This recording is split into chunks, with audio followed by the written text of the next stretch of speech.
Day with a comfortable win for the champions. Celtic beating Ross County by 4-2. So much more to come for you on BBC Radio Scotland. It's time for the return of Open All Mics. Chance! And it's a goal! Oh, what a goal! All the action from all the biggest games. Oh, it's the second goal! This is Open All Mics from Sports Sound. From BBC Radio Scotland.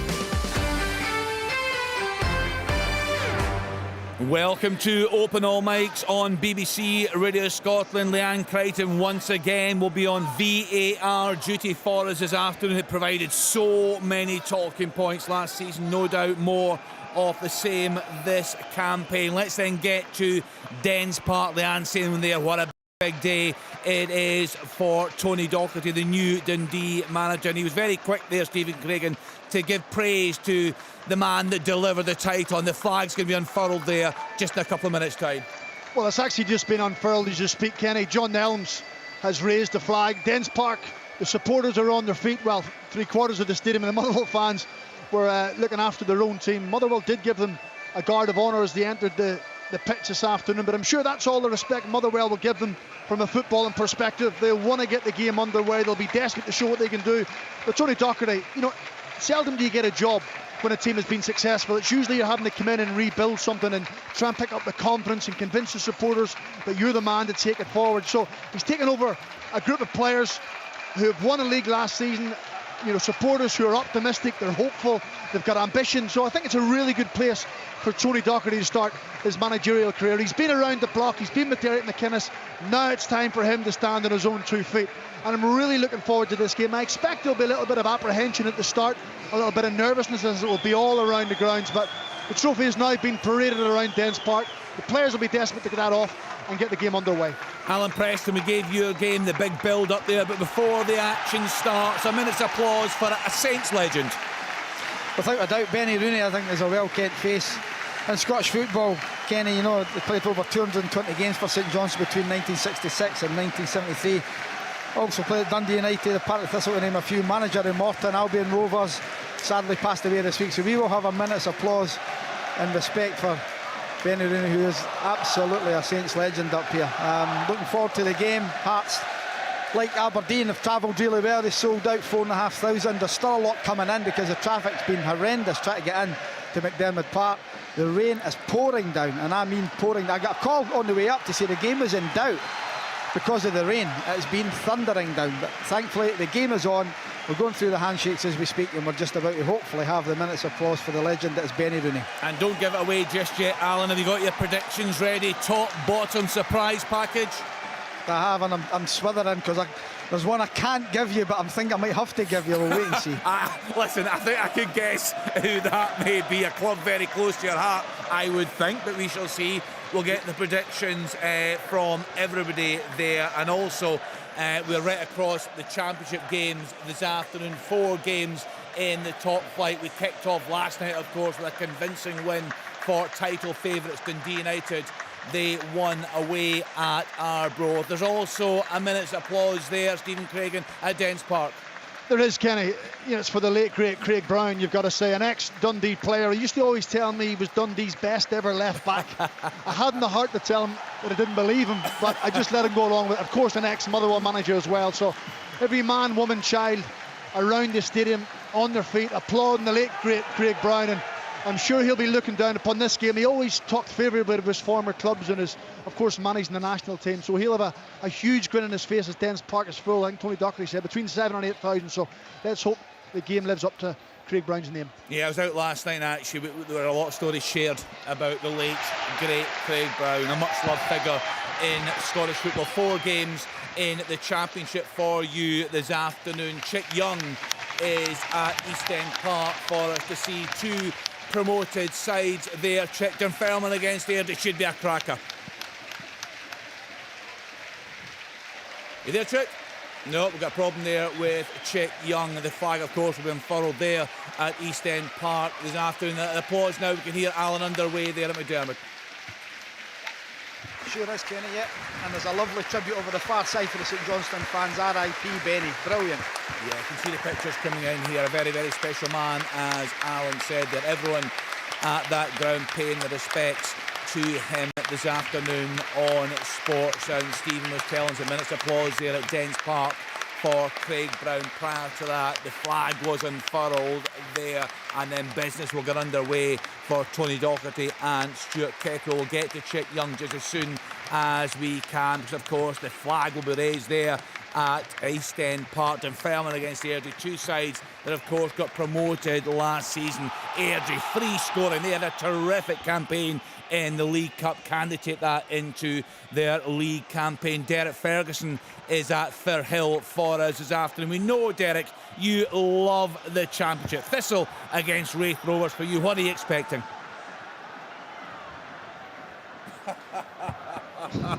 They're just not fancying it today, Kenny, are they? Kenny, can you hear me now? Got you now. Yeah, you got me now. Yeah, there was a minute's silence as well for Benny Rooney.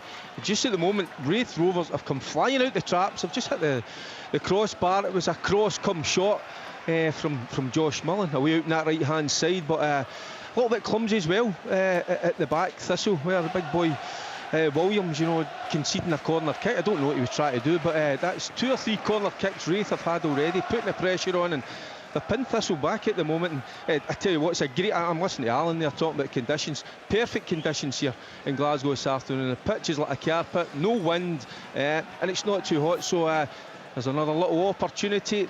Just Thistle just struggling to clear the lines at the moment. And as I say, that Wraith Rovers start, I think it's took even the crowd by surprise. Sorry, Ferg, we seem to have a delay here. I don't know what it's all about. The referee is over. It's got to be. I don't think I think the VAR may not be working. It's pouring the rain, and maybe the television down there doesn't seem to be working. The referee alerted both managers, so we've not started yet. Balls are getting thrown on to the two teams to try and keep warm. But as I said earlier, Kenny, the rain is really pouring down here in Perth, like a winter's day. Kenny, and Wraith Rovers have just missed an absolute sitter. It's Ewan Murray, big centre back. As I'm saying, they were all in the box there at that moment, pinned him right back into the box, and he's only 6-7 yards out. And I shouldn't say, I was going to say a typical centre back, and there is a few centre backs on the open mix, so I won't say that. He was just leaning back slightly. If he just gets over the ball, keeps the ball down, it's certainly in the back of the net. But apologies, guys. Queen of the South 1, Alloa 0. Kieran McKechnie for the home side there in the second minute. So that's the first goal of the 3 o'clock kickoffs. Chick, I think you are with us now. Dunfermline against Airdrie. Hopefully you're hearing me this time, Kenny. Yep. We're certainly under starters' orders. Dunfermline It's a against chance! It's in! It's a goal! Thistle! Oh, it was headed back. I think it was McInroy, the new signing, off the bar. And that's it's Thistle's number 2. It's McMillan just putting it over the line. There was 2 or 3 of them at the back post. There was a cross into the box, right to the far post, nodded back. I don't know how McInroy missed it. He's standing under the bar, heads it off the bar. Luckily enough, falls down. McMillan just bundles it over the line into the back of it. What a start! It was a brilliant start from Wraith, but this will take the lead. And that is why Derek Kenny, just Ferguson to tell lost you, the championship. Yes. Kenny, just to tell you, referee Steve McLean still not started the game. I just had an announcement saying there is an issue with the television for VAR, so the referee is not going to start the game until that's sorted out. There's people on telephones down there. The 4th official's over as well, I think they're trying to move it somewhere, maybe inside a bit, because the rain's thundering down on top of it. Alan, I think the protocol is if VAR is not working, and after a spell of time, if it's not working, the game starts without it. They just got to go with it. That's what we were told exactly. last year. Alloa have equalised away to Queen of the South. David Mackay on 6 minutes, 1 apiece there. Confirmation of that goal for Partick Thistle. Jack McMillan on 5 minutes. Bonnie Regrose 0, Dumbarton 1. Michael Ruth with the goal there for the away side after 4 minutes. So back to yourself, Chick. Yeah, one of these days I'll get into this programme, Kenny. We're under starters' order. Already the weather's changed dramatically. It's been all Dunfermline. Remember, these were the two sides who came up from League One last season into the Championship. The Championship flag has been raised in front of a big crowd here at East End Park. Airdrie bringing a right good support through to the Kingdom as well, I have to say. I'm going to tell you right now, I'm going to tip Airdrie for one of the playoff places. They haven't been in this game, actually, to be honest, from the start. I just think there's something about this team, and I could see them getting maybe stunning this championship this season and making a real impact. I'm a real fan of the young manager, Rhys McCabe, who's the player manager, of course. Saw them last week. winning at Bonnyrigg, and that the penalty kick coming, of course, from Josh O'Connor, who's the son of Gary O'Connor, who was at the game last week, former Scotland and Hibs legend. Of course, here's a chance now for Airdrie. Oh, it's the post, driven against the post. It was a real chance there. I think it was Watson who got forward. Left-footed drive, came off the post. Still, the Fairmont 0, Airdrie 0 though. Fantastic start Kenny, to we've Open got All to the Mics. bottom Yes. of it. We've got to the bottom of it. The referee is in communication with all his officials that are here, but not with the VAR in Glasgow. So Right. that's the problem. There is no communication between here and VAR. Right, it's a And delayed I can start also there. say, sorry, Dreadful there's been conditions. Tony Docherty will hope that his season will get better from this point. He had to make a substitution after a minute. Antonio Portales has been off injured and Josh Mulligan has replaced him. So Tony will hope that's not a sign of things to come. Yeah, welcome to management, Tony Docherty. Let's then get to Capello. Kenny Crawford is there for us. Good afternoon to you, Kenny. You've got Morton against Ayr United to enjoy. Yeah, Kenny, good afternoon, everyone. Excited by this one. Morton against Ayr United, two teams who fared well last season. Ayr United second and Morton fifth. Both have started this season well in the League Cup as well. Both have progressed to the last 16 and scored a lot of goals in the process. You mentioned Benny Rooney a few grounds there. There was a minute's silence for him here at Capello. Really fondly remembered man. He died aged 80, but a former manager here at Capello. Led the side to the Premier Division in Scotland in the late 70s. In fact, there was a period in the 1979-80 season when he had them top of the league at Christmas, and that is always looked back on with great fondness as well. So Benny Rooney remembered here at Capello. A couple of headline bits of team news for both sides. Morton gave a debut to Jamie McDonald in goal, the former Wraith Rovers, 37 years young. He's been around a few clubs, and Aidan McGeady is on the bench for Ayr United. Jamie Murphy starting. They've had a couple of experienced signings as well. Cameron Blue's out for Morton, he's suspended, and Ryan Mullen, the substitute goalkeeper, is injured as well. So that means Morton, with only 17 players in their first team squad, have only got 3 players on the bench today, and none of them are goalkeepers. They've also got injuries to Jack Baird, who's got a bad hand injury as well. So yeah, and for Ayr United, George Stanger is suspended and Ollie Pendlebury drops to the bench. Frankie Masonda and Andy Murdoch come in for those pair. But it's really good action-packed start to this game. Slick pitch. Groundsman Mark Farrell's done a great job with the surface, and hopefully we'll see some goals, Kenny. Thank you to Kenny Off and Crawford. running at Yes. McDermott. You're 10 away, minutes aren't you? delay, but we're off and running now.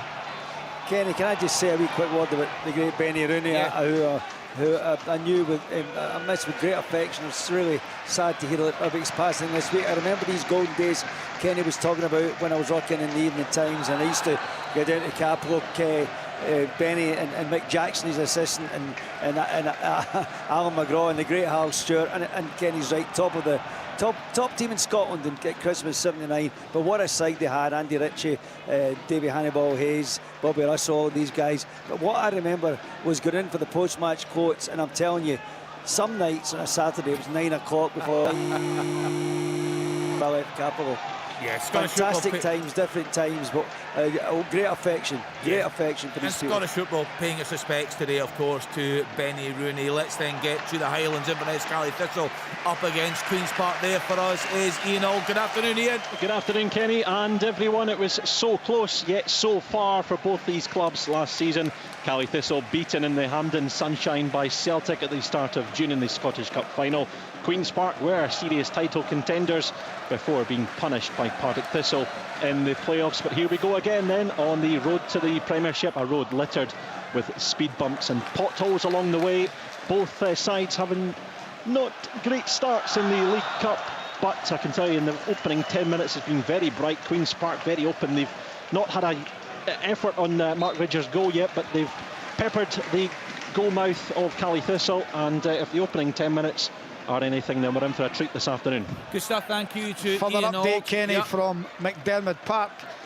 We've been given permission to start the game. There's still no VAR. The problem is there's no electricity apparently going down to the screen down the stairs, and that's the problem. Now, we've been told that if it does get power to it, the referee will tell both managers, but as we go just now, there is no VAR in this game at McDermott. I mean, it's incredible, Alan. I can see Stephen Cragen's pictures coming in as well. The weather is absolutely atrocious.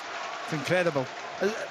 I passed Kinross probably about 12 o'clock and it was thundering down then, and as I said earlier, I got a call to say, is this game going to be on because of the weather? And I was like, you're winding me up. But it's been relentless rain. It's still pouring down now.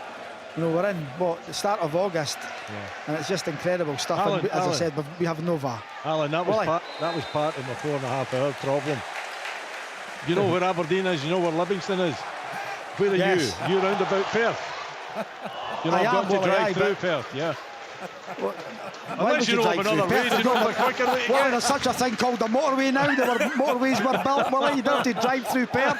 I just thought with the local knowledge you would have known a shortcut to avoid the rain. No, not at all. Right, okay. What were you doing 2 miles a fortnight?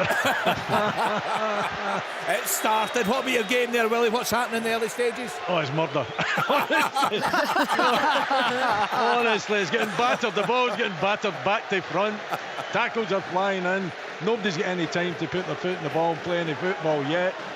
I'm hoping that it's going to improve. But, and Kenny, just a bit of breaking news for Hearts fans. Kenneth Vargas, the Costa Rican forward, arrives this afternoon at Edinburgh Airport. So we'll be hoping that he can get registered in time, and it gives him another person to add. Just to say, Hearts go on the attack here. Kingsley, good ball, unlucky. Do you want to do the Hearts decent start now? from both Alan, sides. do you want to do it now? So I'm sure Willie has something to say in this. What about this managerial setup? I don't know if you saw the video, the interview that was done with the two of them together. It was excruciating, I felt. I felt it was really awkward, you know, and Kenny, even here, I'm watching here the day the warm-up, as you do, you watch it, and Gordon Forrest and Frank McAvoy are taking the warm-up. Stevie Naismith's nowhere to be seen. And that's what happens with a manager. The manager doesn't really come out for the warm-ups, the coaches that do it. But I get why they've done it, because Stephen's not got his pro licence. Stephen McLean's not got his, but he's on the course. So you have to be on the course, and that's passed by UEFA. So I know why they're doing it, but that interview they done with the two of them was excruciating. It must have been. It should never have happened, if I'm being honest. They should never have agreed to do it. But all credit to Sky for doing it. That word that you've both used, excruciating, just sums it up. It was, wasn't it? It was such an uncomfortable watch. No, it was. It's a strange set. You know, you can understand why it's happened, but you would think in the modern day game now there would be other situations and scenarios that you could deal with a lot better than I feel Hearts have managed to deal with it. The fact that Naismith was in that position as manager, then to be taken out of that position as manager, and it just doesn't look great at all. What did you make of it, Willie? I mean, the fact that, you know, because of this pro licence situation, and Frankie McAvoy was saying, look, we both have conversations, we decide the team, but the final say is mine. I was watching Stephen Naismith's reaction when he was saying that. Do you think in any way this is awkward for the players, or will they be full understanding of the situation? Players been understanding of the situation? I don't think so. I think they will be confused as well. You know, you've got to know who the gaffer is. I mean, we had the same, not the same issue. Unbelievable. At McEnroy, he's missed again. This time it's further out. It's 3 yards. That is a brilliant break from Thistle. Graham down the left-hand side. I tell you what, still get pace. What is he? 36, 37. Scampering away down that left-hand side. It's a brilliant ball. And there's McAvoy just coming in there, and he's at the stretch, but he's still got to put that in the back of the net. Glorious chance for Thistle to go 2-0 up. It remains Partick Thistle 1, Wraith Rovers 0. Yeah, 35 years old, but still doing the business. Yes, Will, you were saying? It was Alex Smith and Jockey Scott. They were co-managers. You know, Aberdeen when I played in the mid to late 80s. But you always knew it was Alex Smith that had the final say. He was a gaffer, he was a manager, but Jockey was such a high-profile coach at that time that he wouldn't take the position unless it was joint manager. But you always knew that Alec had the final say. So it was pretty clear, you know, there was clarity there. And I think you do need that. You need to know who is going to... Yeah. You need to know whose door to chap on when you're not happy. Let's put it that way. But surely, Willie, the players must know that it's Naismith that's actually making the decisions. Like, surely this is just a performance for an ex-there. No, because he's not been seen because he is the manager. The coaches are taking the warm-up, and Stephen Naismith is not on the pitch because he is the manager. You see a lot of Stuart Kettlewell stood at the sidelines and just was chatting with other members of staff as the warm-up was happening. So a lot of managers now are not completely involved in the warm-up process. So it looks like Naismith is the manager, which to me, of course, he is. So Leanne, what's the situation then? He can't be actually named as a manager because he named as a manager without have the pro licence. Being actively working towards his pro licence, which we know he tried to while get they're on. in Europe, Willie, while they're in Europe, that's not in the Scottish game. I don't think it's in Europe. Game, no. So as soon as Hearts are in Europe, Alan, we'll see a change. Is that what you're saying? Well, it wouldn't be too long away then. Possibly. I think at the turn of the year he can probably get on the pro licence for what I believe, so it'll be interesting to see how it plays out. It won't be till next April, Leanne, I wouldn't imagine. Kenny, though, how's your reflection on Stephen Naismith and Frankie McAvoy then? What a chance! They should have scored there, St Johnstone. It's a great ball in from Carey, and it's the skipper, Liam Gordon, on it. Right foot, he's got to volley at home from about 7-8 yards, knocks it wide. First chance of the match so far. VAR is now up and running. Good to hear. We love VAR. Yes, Stephen? No, it was just to say that, they've kind of deflected for the last kind of 4 or 5 weeks. If it's suddenly turn of the year, it's announced Stephen Naismith's manager, everyone just sees right through the two of them. And it was clear they were putting this on as an act. It's really uneasy, whether it's the two of them together or individually they're getting interviewed, they look really uneasy. And from the outside looking in, I've no idea how it stands, but it's clear it's not as they say.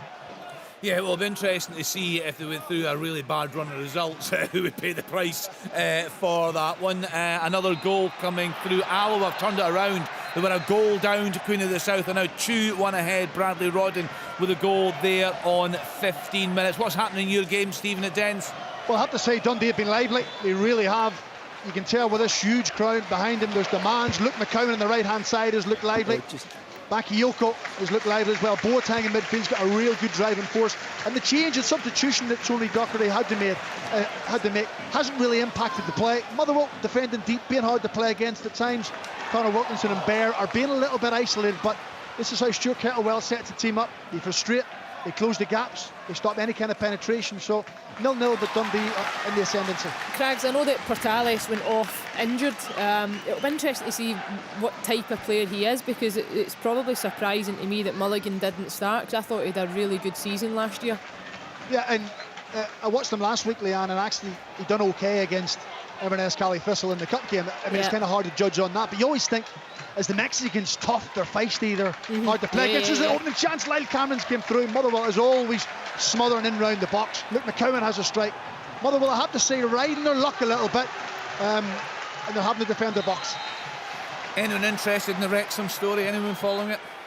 Nah, just that they're 2-0 down after 10 minutes at home to MK Dons. One of the... Wally, what about Edinburgh City player in Love Island? Did you watch that? I must have missed that. I'm sure I've got it taped though. I'll watch it. It's on the VHS. Taped. Come on, Wally, get me it. Taped. Listen, what's on the VHS? There's nothing wrong with VHS. Willie, who would have been the Aberdeen player? I'll tell you what, I'll be playing the 8-track when I go back up in the car as well. Willie, who would have been the Aberdeen player in your day that would have appeared in Love Island? Who would have been the one that fancied himself on there? Oh, it would have been big. The centre back, help me, Alan. I actually signed him. John Ingalls. Am I just having deja vu? Did we not start last season with this same conversation? Biscuit, you're obsessed with Love Island. You brought this up last year at the very start of the season. We went through this same discussion. Be on it next year. Only if the offer's right. Check what's happening at East End Park. Much more exciting than Love Island, let me tell you. Check, they're doing an older one. Big Brother. I'd love to see Check on that. An over 70s. I can imagine some of the patter on there, Leanne. Oh my goodness. Check, you've had a few Love Islands, have you not? Some of them on the mainland as well. Now, meanwhile, back at the football, it's brilliant entertainment. I tell you, two promoted teams, this championship this season is going to be absolutely terrific. Wide open, these two teams will not be, in my prediction, anywhere near the relegation this year. They'll be battling for the promotion places, and the entertainment, the energy, the quality of the football, I have to say, is end to end. It was all in Fairmont first 5 or 6 minutes, but Airdrie have created a couple of chances. The pace, they're zipping the ball on the pitch, the rain is falling, and I tell you, this is a great football match so far. Rhys McCabe just winning the ball at the back of his team, getting forward. I tell you what story he is, still playing manager of the club at 31 years of age. Boy's going places, still 0-0, but great stuff, Kenny. Should have been a second right, for Kenny, the longest. Was it McMillan? McMillan again. See what Chick's saying about the game he's watching. You know, you think he was watching this game. That's the best 21. I know the season just started, but in a long time, it's the best, maybe 21, 22 minutes that I've watched in a long time. Both teams just going hell for leather. You know, not thinking about defending. Just fancy that they can beat each other. And you know, Jack Hamilton before that, he missed an absolute sitter for Raith Rovers. He's only 10 yards out, skews it past the post. Then McMillan there, just on the overlap, busting into the box. He tries to hit it without. Well, he does hit it with outside his foot, but he tries to pick out. Try to pick the top left, right-hand corner, and just misses it by inches. But what a start of the game this is! It's absolutely top draw, pure entertainment. Big chance at Dens Park, Kenny. Sorry, Motherwell almost against the run of play. They win the ball high up, they press, they nick it. Stephen O'Donnell rolls it over to Blair Spittle, who lets fly from probably 25 yards. Because the surface is so wet, it bounces just in front of the goalkeeper McCracken. He manages to touch it round the post. Right, let's then get to Kenny Crawford. He's at Capello. Morton against Ayr United. What's happening there, Kenny? Yeah, 23 minutes gone, Kenny. It's been a frantic game here as well. Is that a chance for someone? How a goal! That was fantastic. That sounded like Love Island. Utterly fantastic. Airdrie ahead at Dunfermline. It's a great run. It's again McCabe involved. He creates everything. The strike is off the crossbar.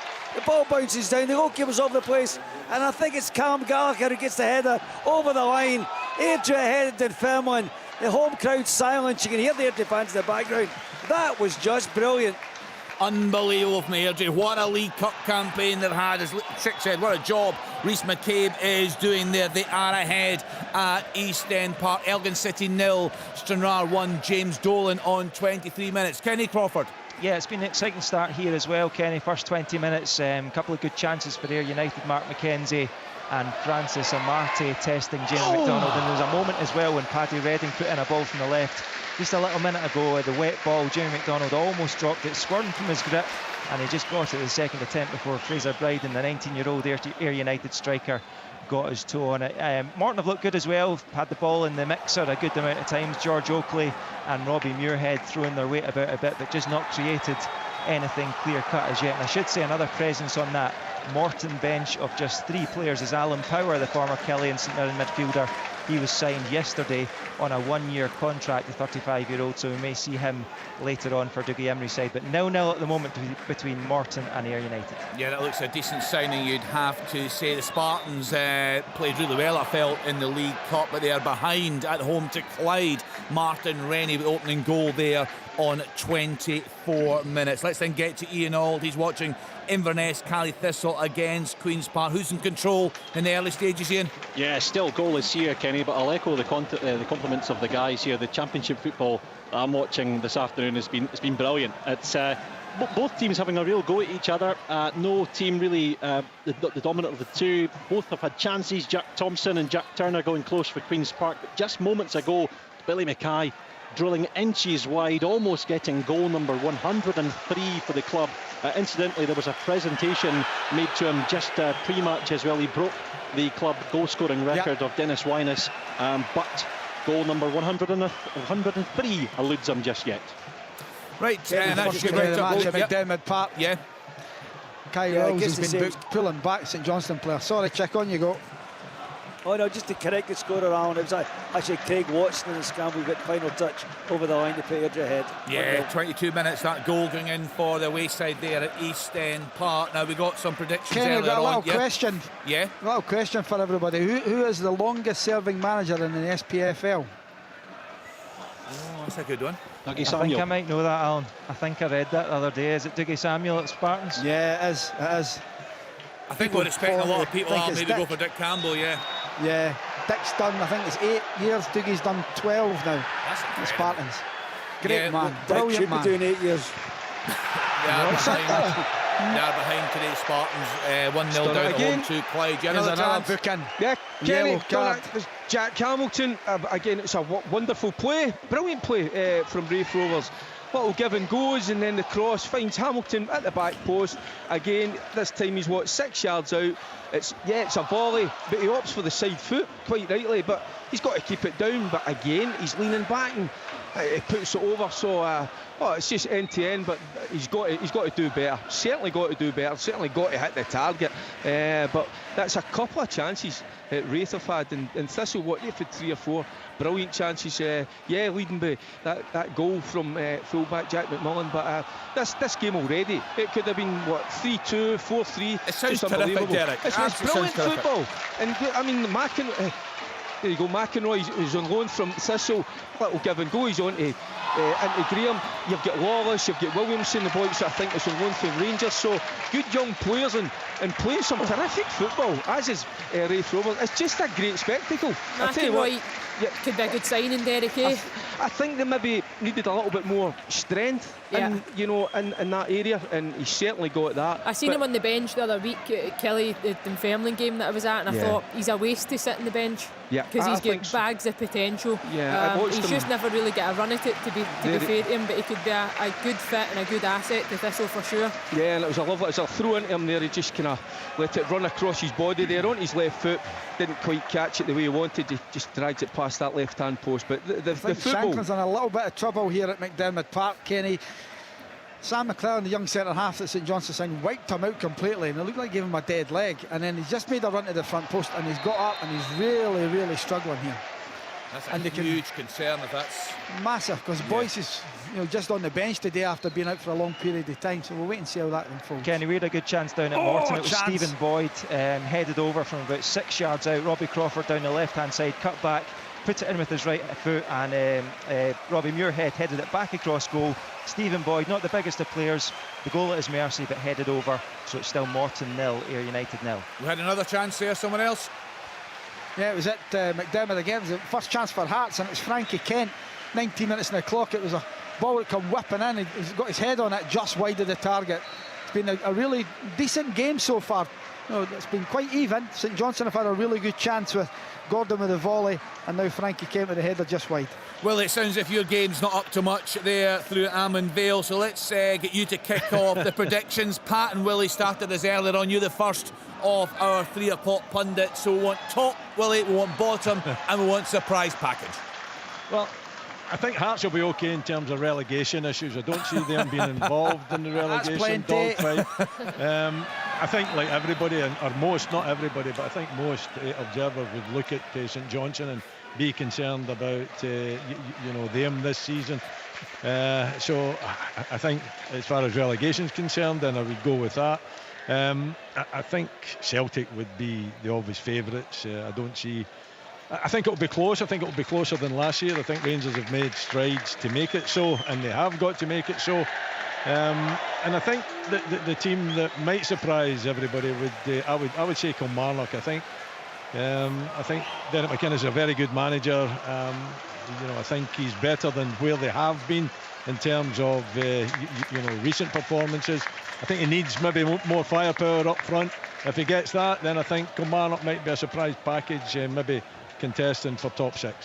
And what's the issue with the game today, Willie? It just flat from both sides at the surface. What are you putting it down to? Well, it was actually okay there, but somebody was injured and down, and the ball wasn't being battered from one side to another. I just would like to see a little bit more football. It's very competitive. The players are giving it everything they've got. But there's another one. It's almost like a forearm smash going into Shinnie on that occasion. There's no time whatsoever on the ball for any. And is Shinnie getting booked for? I think Shinnie's getting booked after taking one in the chin. No, it's not Shinnie. It's booked, is it? I'll confirm that once I see. No, it's a Livingston player that is it Sangair? I think it's Sangair. Yeah. And that's just an example of it. Yeah. They just run into the Aberdeen players. Aberdeen players have had no time whatsoever to get the ball down, to pass it. It's been a very physical game so far. And it's a goal!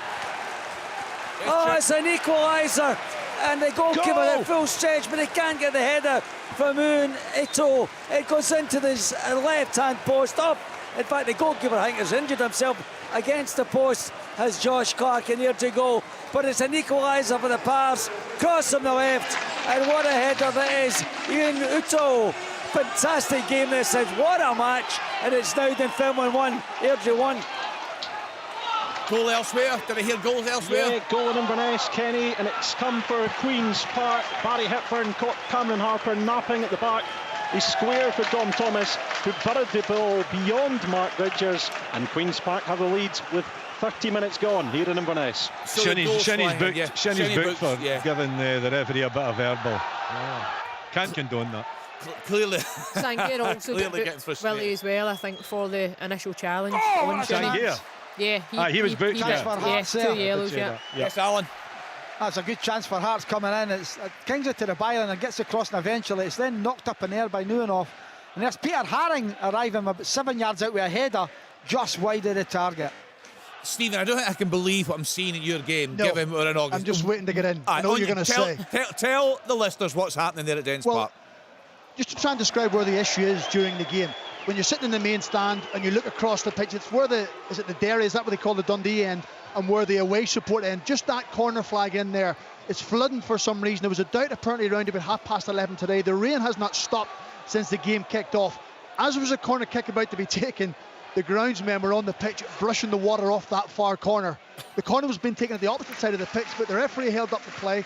Corner was taken. Game's now gone to the other end of the pitch, and the groundsmen are still working in that corner trying to brush the water over. There are some puddles about the pitch, I've got to say. The ball's held up a couple of occasions. At the minute, the game is just about being okay, so it'll be interesting to see if the rain does continue, what David Dickinson will do. Craigs, is there a slight slope on that side, and is it that the water keeps running back on? Just because that quick... Dens Park in general has a slope, doesn't it, Leanne? Just that corner looks as if it's as hard as they're trying to get... They had irrigation issues over there. Yeah. And I think it's not going away at all. It's running off other sides of the park, but over there, you're right, the water's gathering. Is the rain eased at all? It does look in our screens like it's slightly lighter than it was maybe 10 minutes or so ago, but I don't know if that's just the camera angle that we've got. I think it's only slightly lighter because it was so heavy. Yeah. That's the kind of thing about it. The players are slipping and sliding. Incredible. You can see everything. It's a lot of surface water. Yeah, there's a lot coming up when the ball hits the surface. Even just the ball in general, you can see it is moving a fair bit slower than it normally would. Well, Dan Casey actually went for a tackle and slid for about 20 yards right off the pitch. Also, dreadful conditions, you were saying, Alan Preston at McDermott Park. It is still pouring the rain here, Kenny. It's been a good game with 2 chances each for each side. St Johnstone started really well, a couple of good chances, and Hearts have come into the match in the last 10 minutes with these chances. That chance for Haring just a few minutes ago, and Frankie Kent with a flick header. Interesting stuff here. Hearts are starting to pile on the pressure a little bit. Still 0-0 here at McDermott, but we're 10 minutes behind everyone else. 25 minutes gone. Alan, who's coaching? Is Frankie McAvoy on the side of the truck? Frankie's out, Frankie's out. Frankie, okay. Yeah. Right, Alan, you can do your predictions then. Top, bottom, surprise package. Hit me. Well, I think Celtic are 11 titles at 12, I think it is. So you're going to be foolish to go away from them at the moment. I don't want to say St Johnstone, I really don't, but 2 years ago they were in the playoff final. Last year they got by it by the skin of their teeth with a couple of games to go, and they've had a horrendous League Cup. Now, I'm going to say St Johnstone, but hoping that they do what St Mirren done last year and had a poor League Cup but finished the season really well. So that's my theory on that, and if Stevie McLean wants to come at me, fair enough. And the surprise package, I'll go with St Mirren again. I think that they've got, I think they'll score goals. I think Stevie Robinson's a terrific manager. Surprised with the goalkeeper situation, letting them go to Dundee, but obviously there's reasons behind that, I would imagine. But St Mirren for me is a surprise package. Yeah, I mean, would you class them as a surprise package? I think the general consensus is, Leanne, there's one spot for grabs in that top 6. Yeah, probably still, because I think they would be punching above their weight if they gain top 6. I think I would agree with the comments for the guys across the day.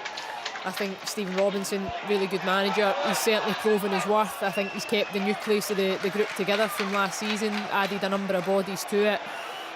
They look a strong unit and a well-drilled unit as well, and I think that alone in the Premiership can take you a long way. So I would agree. I think St Mirren will go on and have another good, steady, consistent season and follow on from last season. Right, a couple of other goals. Chance for Hearts. Yeah, on you go out. Nathan Atkinson, really good play.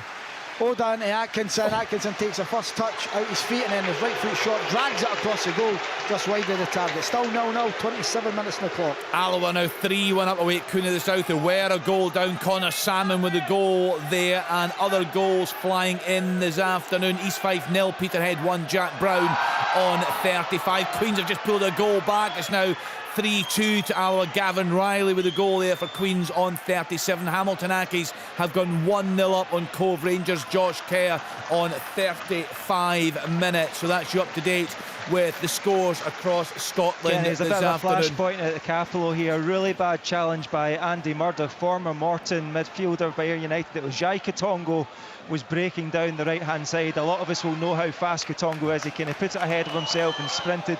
Andy Murdoch came in late and took him out, but Andy Murdoch looks as if he's really badly injured himself, and he might be waiting on a card as well. I'd say at least yellow. He's getting treatment at the moment. The referee, Matthew McDermott, is waiting to pull out a card, but I'll keep you posted on that. But the crowd immediately got their backs up when they saw that come in from Murdoch. So we kicked off today, Celtic 4, Ross County 2. No goals in the 3 o'clock kickoffs in the top flight. Dundee sorry, can you have a nil. look at this one? Sorry, Kenny. Yep. Frankie Kent and Phillips is sliding in. Yeah. Can you have a look at this challenge, please? Yeah, just the referee's going to book him. Fair distance away, the camera angle that I'm seeing initially. Kent does look as if he's in a bit of trouble, but I'm going to say first instincts, it doesn't look like there's an awful lot of contact. We'll hopefully get a rerun of it. Yeah, we're just getting pictures of the referee coming over, yellow card in hand for Phillips. A very competitive play, Yeah, Phillips. This will set him back, you know, because we're only half an hour on the clock, and Kent's down still, but not getting treatment.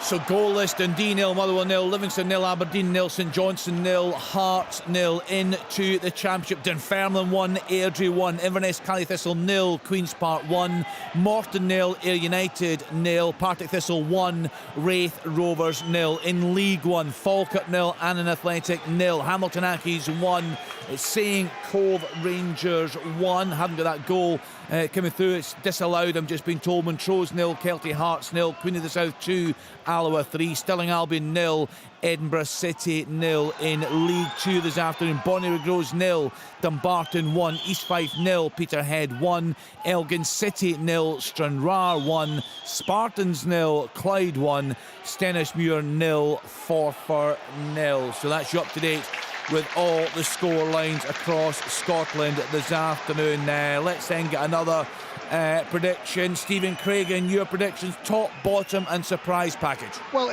it's funny, I listened to Packy Bonner earlier and I listened to Willie, I've listened to Alan. I think we're all on the same wavelength.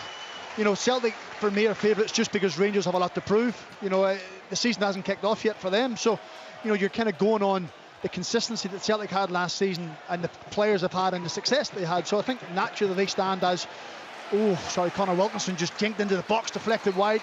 Best chance he's had this afternoon. St Mirren I think will be the surprise package because I think they could get above Hibs. I know Hibs had a good result against Inter, but then you flick back a week and they were poor in the first leg. So St Mirren, if they can get their consistency again, if they can find someone at the top end of the pitch to get them 10, 12 goals, I think they could maybe nick into 5th place. And as it stands in the season just now, St Johnstone, poor cup campaign, haven't signed enough players. I think they look a little bit short. Okay, Chick, do you want to hit us with your predictions?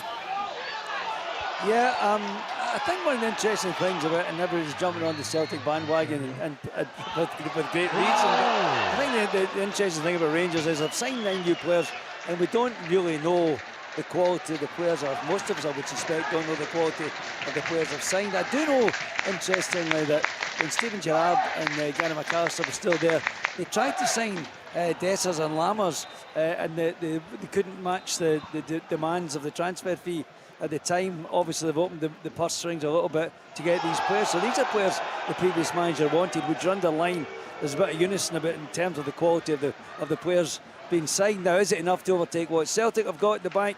I don't know. So rather than speculate that Rangers might catch up with them, I'm going to go for Celtic to win the league. But it could be interesting to see how Rangers evolve in the first couple of months of the season. In terms of relegation, yeah, I mean, St Johnstone, it's hard to stay away from them. I tipped Ross County to go down last season. They got by the skin of their teeth. I think they'll be in about it, but I also think Livingston are due a little bit of a visit in about that end of the table. So actually, I'm going to stick with Livingston and say they'll go down and give St Johnstone a little bit of pressure off them with everybody else. And I'm not accepting that St Mirren are a shock anymore. I got all this You've last been in season. the top 6 once. The form team, I think, is the phrase you're looking for. That's what So I'm is saying. that a They've been in the shock if top they 6 stayed? once. No, but I'm So just is that saying, a like, shock for the top 6 again? every year there's a Motherwell or Livingston have done it, St Johnstone done it regularly, St Mirren done it one time, and we're saying, and we're not hammering them, we're just saying all credit to them, can they do it again? Yeah. That's the side that Well, I'll we tell you, expect them to do. I'll tell you. I think what Chick is saying, Chicky, saying that it shouldn't be a surprise because how well they did last season. That's exactly, well, you've always been able to Chick. phrase Thank my you. words perfectly for me. You've got many years of service in that department. Thank you for doing that. Right, so who's your So the surprise team package? I'm going to say, and I'm not going to say they're going to qualify for Europe, but I think they'll be away from the relegation area, and that is Dundee. Oh, that is quite a bold prediction, I would have to say. Right, Derek Ferguson, Before I get your to that, predictions. before I get- Celtic for the title. I was going to praise the referee here today, but I'm going to take it back There's always a because but when it comes Ewan to Murray- referees, Derek. There's always a but. No, because Ewan Murray, if he'd have caught Lawless, I mean, it was a horrendous. If he'd have connected, it was a serious injury, and he's let it go because he didn't connect with him. But the intent was there to do damage. He's let it go to obviously the wrath of the Thistle fans, but that was a shocking one. I mean, it's got a little bit over the last 2 or 3 minutes, got a little bit more physical. That was pretty naughty, and he should have been booked at least for that. It was a shocking one. I'm like the rest of the guys, Kenny. Of course, Celtic are going to be the overwhelming favourites, but Shocker Rooney, I'm going to plump for Rangers. So, not any different for the rest of the guys at the moment. You look at the St Johnstone, so I'm thinking, for the relegation and surprise package. I like St Mirren. I loved watching St Mirren last season. I thought they were excellent in the fitness levels and the quality that they played with. But I'm going to go with Kilmarnock. I just think I like the signings that Derek McInnes has made at Kilmarnock, so I think they might be the surprise package. Okay, the goals are flying in at Palmerston. It's now Queen of the South 2, Alloa 4. Bradley Rodden there on 44 minutes. Right, Leanne, predictions. Similar again to the guys. I've probably spoke about it through the week as well. I think a piece that's on the website. Celtic for the title again. I think it would be a bold one to say that Rangers, with the amount of signings, can Michael Beale go and do what Ange Postecoglou did and turn around all those new signings. It will be really impressive if he manages to do that. But I think Celtic, with the consistency and the strength that they've got in their squad, again, they're favourites for me. Bottom, I actually think it'll be a tough ask for Dundee to come up and go and produce something that keeps them away from the relegation zone, just because I think it's always tricky when you're the newly promoted side. Livingston, the fact that the budget's been cut, I've mentioned that already. David Martindale doesn't sound overly confident with the fact that that's happened either. They've done it! They've got the second. Again, it's brilliant football from Thistle. It's absolutely top door. It's Hayden Fitzpatrick eventually puts the ball in at the far post area, but the little give and goes, the ball from Lawless is absolutely top drawer, outside of the foot. It's Jack McMillan busting into the box, cuts it back, and then I think it's McInroy shot, pass, I don't know, but Fitzpatrick's there at the back post to slide it home. This has been absolutely brilliant, honestly brilliant. The only surprise is that we've not had more goals. Yeah, we love the championship, no doubt about that. Yeah, so just to follow on. Another chance for St Johnstone. It's Daniel Phillips. The ball's just, it's a corner that comes in. Ulafuma goes up there and bounces high. Phillips about 8 yards out. He's leaning back, hits it over the bar. Ball just wouldn't come down for him. Right into the rugby goals, that one. It's as high as it's gone. St Johnstone are the one for me that alarm bells are ringing. I really do hope that I'm wrong, because I think Stevie McLean deserves an opportunity. I like to see young managers get that opportunity. I think he speaks well. Even his pre-match interview today, I thought really confident, really enthusiastic. He's pleased with the work that they've managed to do in the last number of weeks, so maybe that will make the difference to the squad. But based on the League Cup form and performances, they're the one for me that look like they could be in a shaky peg. And the surprise package, there could be a couple of teams. I'm really interested to see how Motherwell do with a full term in terms of pre-season under Stuart Kettlewell. They've lost Van Veen. Can they look to replace those types of goals? Are you thinking that Motherwell can win the league, Leanne? Is that what you're going to say there? No. I don't know. That'll surprise you. So I think Stuart's lost 2 and 18 ahead of today, so that would tell you championship. He's had a brilliant run of form. So for them, if they could get top 6, I think would be an unbelievable achievement. And the fact that they've lost Kevin Van Veen in the process with that. and I'm really looking forward to seeing how Lennon Miller gets on, because he's a bright young prospect as well, and he's worked his way into the team during that League Cup campaign as well. Yeah, you mentioned actually rugby there. An update from the World Cup warm-up match. Scotland 3, France 14. Half-time, Elgin City 0, Stranraer 1. Also half-time, the Spartans 0, Clyde 1. Feed the bear and he will score. Someone said he didn't score goals. He'd 1 in 38 at St Johnstone. Well, he's got 1 in 43 minutes at Motherwell. Just as Leanne was talking about Lennon Miller, the ball broke in midfield. He put a delightful little ball into the right-hand channel. Stephen O'Donnell got the run and Owen Beck. He put a first-time cross into the box. Everyone thought he would go near post. He pulled it back. In came Theo Bear. Caught it flush right between the legs of John McCracken. They probably haven't been the better team at times. Last season they weren't the better team, but they found a way to get goals and they found a way to win games, and they found a way this afternoon to go ahead 1-0 Motherwell. Do you know what, Craigs? It's a good finish. On you go. Tell us the chance. Sorry, Shank. That's a free kick. One off the training ground. Kingsley plays it at the back post. It's Shanklin with a volley into the ground, into the keeper Mitov, into his hands, quite comfortable. We have 38 minutes on the clock, still 0-0 at McDermott Park.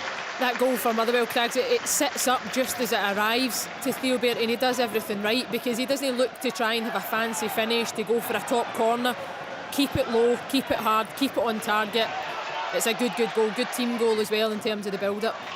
It's also interesting, Stephen, you were saying that the reaction from the Motherwell fans with that sign, they weren't overwhelmed by it, were they? What a start for the boy. Well, we heard Stuart Kettlewell talking ahead of the game. He said he's taken a significant cut in wages since he left St Johnstone and ended up at Motherwell. So that tells you the kind of market that Stuart is shopping in. That's the kind of player he has to go for. Someone who's got room for improvement. He's young, he's got physical attributes. Can you mould him into a player?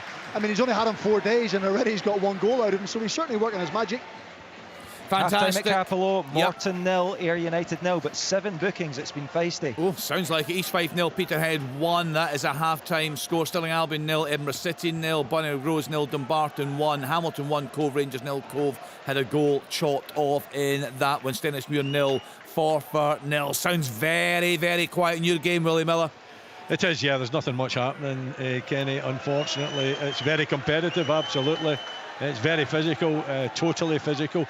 From both sides, you know, I'm not just picking on Livingston in terms of the physicality.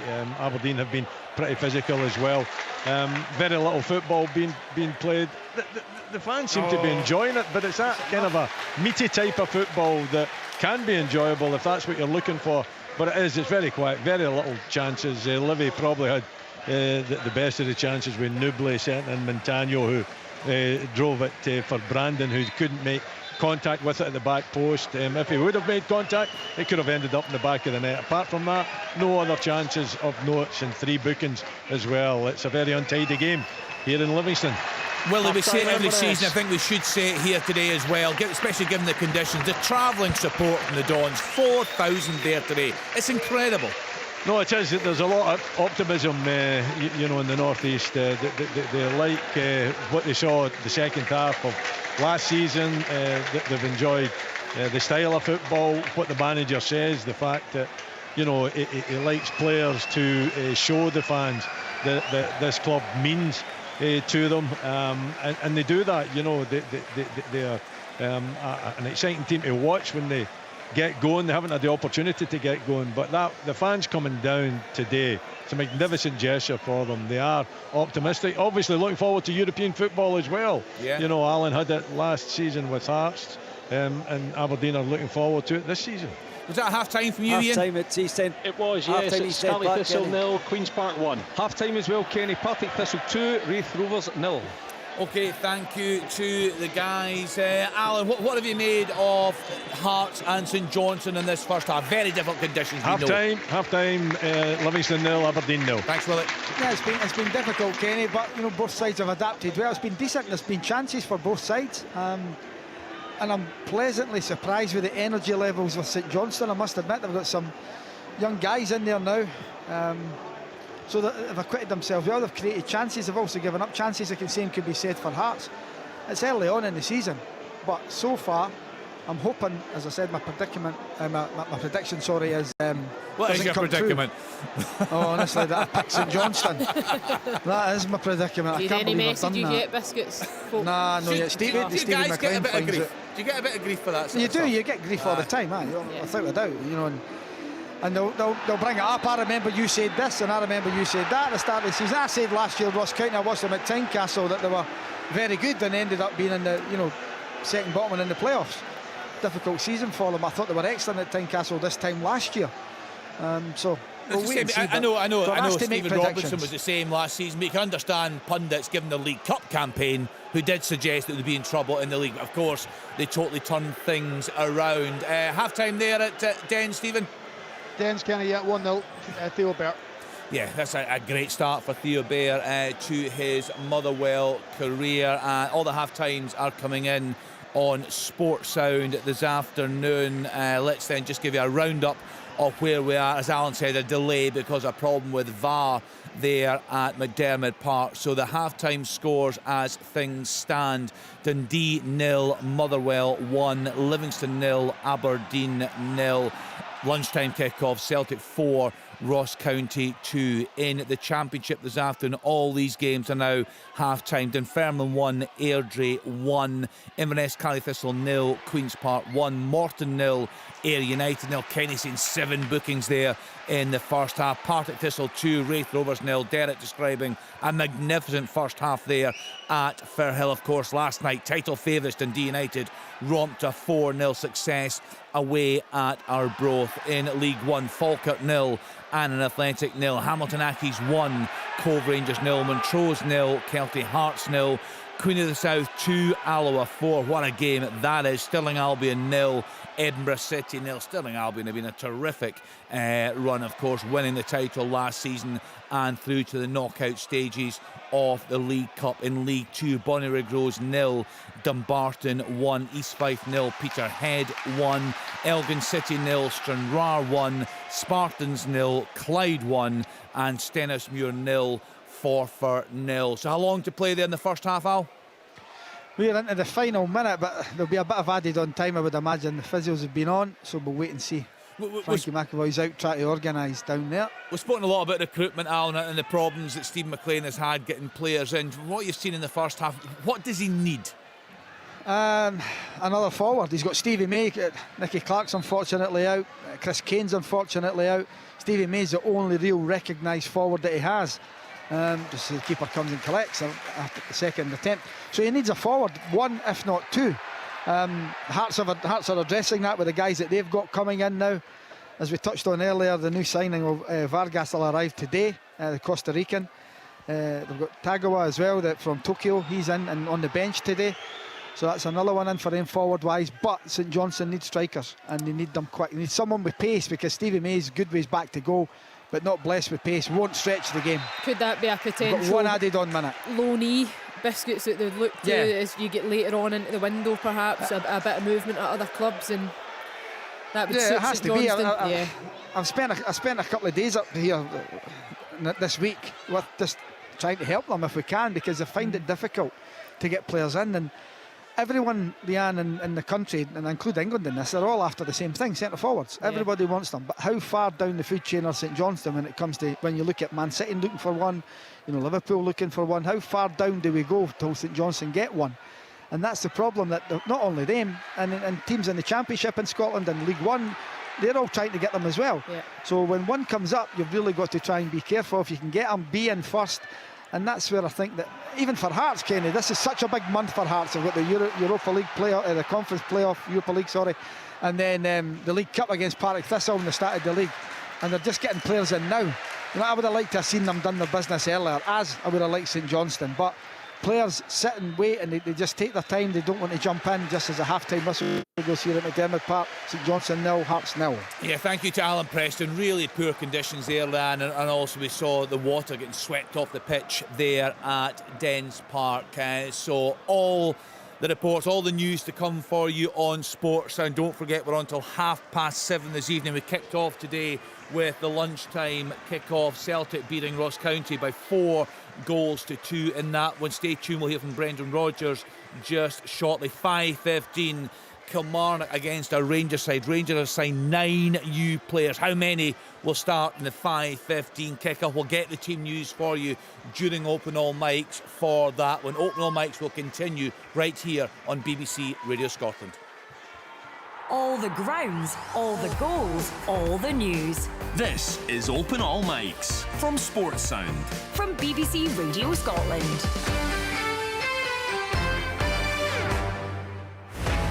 Following Scotland's teams in Europe. The action continues on Wednesday evening with Rangers versus Servette of Switzerland. Long cross comes in! Goal! Rangers in the Champions League qualifiers. And Ibrox celebrates the most dramatic of nights here in Glasgow. There's build-up on Sports Scene and Sports Sound, and then every kick of the ball live from 7:45. European dreams live here. Watch on BBC Scotland. Listen on digital radio. Or play BBC Radio Scotland Extra. You're listening to Sports Sound on BBC Radio Scotland. As I said, we kicked off with the early game here today. Celtic 4, Ross County 2. David Turnbull penalty on 17 minutes. Kyogo on 26. Turnbull again on 42. Matt O'Reilly on 73 minutes. The county goals coming from Jordan White on 60 and James Brown in the 95th minute. Let's then get some reaction from the Celtic manager, Brendan Rodgers. He spoke with our reporter, Martin Dowden. Brendan, a very strong start to the campaign. What did you like about what you saw today and maybe look to improve on? Well, really good result. Obviously, first game, there's always a wee bit of nerves and excitement around. So yes, it was a good win for us. I think there was elements of the performance that I was really pleased with. We didn't start the game well. I thought Ross County started very well, and they made it really difficult for us. When you play that system, the Malky's team was playing, it's man marking, so you have to work really hard, and sometimes you have to wait for the space to arrive as the game goes on. So I thought once we then found our space and found our combinations, then we scored a couple of really good goals, and like I say, we play some fantastic football. Elements to improve on. We need to be better against the ball. When I look at some of our defending, we have to be better in the moments. The 2 goals that we gave away, they're soft really from our perspective. But overall, it's important to start with a win, and I'm pleased for the players that they could do that. I think it's fair to say you made a big call in terms of the support expectation and the team news to put David Turnbull in, Rio Tati sitting out. Wow, he really repaid you.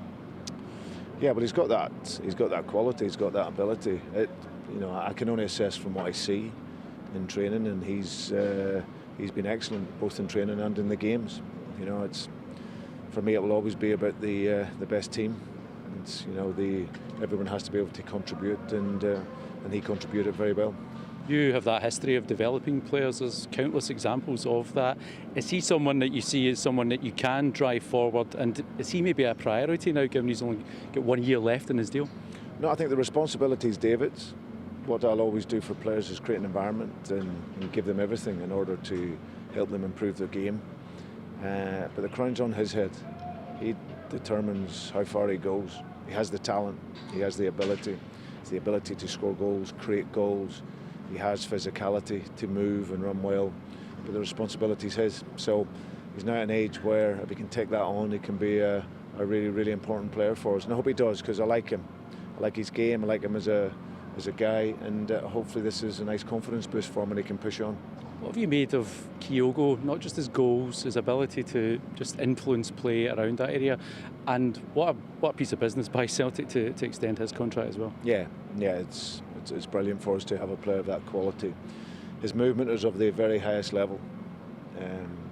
He would try to help his game, so it's not just all about running in behind, it's about linking the game, and but you can see he's always there to score the goals. So a fantastic player, great person, and really happy to have him. You told us before the game that Carl Starfelt may be leaving. How advanced is that situation, and what's driving it? Is it the player or the club both thinking it's maybe the right time? Yeah, no, it's the player. Obviously, he's a player that we like to keep, but if a player, with the greatest respect, doesn't want to be here, then we have to close the deal and get it organised. So I think that'll something that'll probably develop next week. Does that mean you would look to bring in reinforcements, particularly in that area? Yeah, absolutely. Yeah, we'd need to do that. our idea is to strengthen the squad, and obviously you lose someone of his quality, then you want to replace that. Overall, are you happy with where you are as a squad, how it's developing as you head into obviously the next game at Aberdeen at Pittodrie? Yeah, it's just time. I think it's only fair for me to see all the players over the course of the pre-season. There's clearly areas that I will want to improve on, but the players have been really, really good this first 5 weeks to take on board the concepts that we've been speaking about. Obviously, introduction of a number of new players coming back. Cameron Carter-Vickers, Tony Ralston, they haven't hardly trained with us, never mind played with us, so they've got 90 minutes in them today, which is great for them. And I just think overall we'll build through the season, get better and better. But some of the play today was really encouraging, some of the movement, some of the passing, some of the penetration, and they scored 4 goals. We could have had some more, but you have to give credit to Ross County as well. They defended well, the keeper made some really good saves, and we know we'll get better. Brendan Rodgers there, Celtic 4, Ross County 2 in the lunchtime kick-off. We'll get all the reaction. We'll go around the ground shortly right here on Sportsound, but there's a big rugby match taking place this afternoon. It's a World Cup warm-up match for our team. They're at home to France. They're playing at Murrayfield. There for us is our reporter Andy Burke. Good afternoon to you, Andy. Good afternoon, Kenny. Yeah, half-time whistle has just gone here at Murrayfield. It's Scotland 3, France 21. An ominous opening 40 minutes for the Scots, who took the lead through a Finn Russell penalty, but it's been all France since then. Baptiste Koulou finished off a stunning counter-attack for the game's opening try, and the French struck again soon after through Louis Bielbarré, and just before half-time, Cameron Woki ploughed over for France's 3rd try of the afternoon. Bear in mind, this is a Scotland side at near full strength and a French team missing a host of stars. It all adds up to a worrying first half here for Scotland. They need a reaction, and they need it from the first whistle of that second period.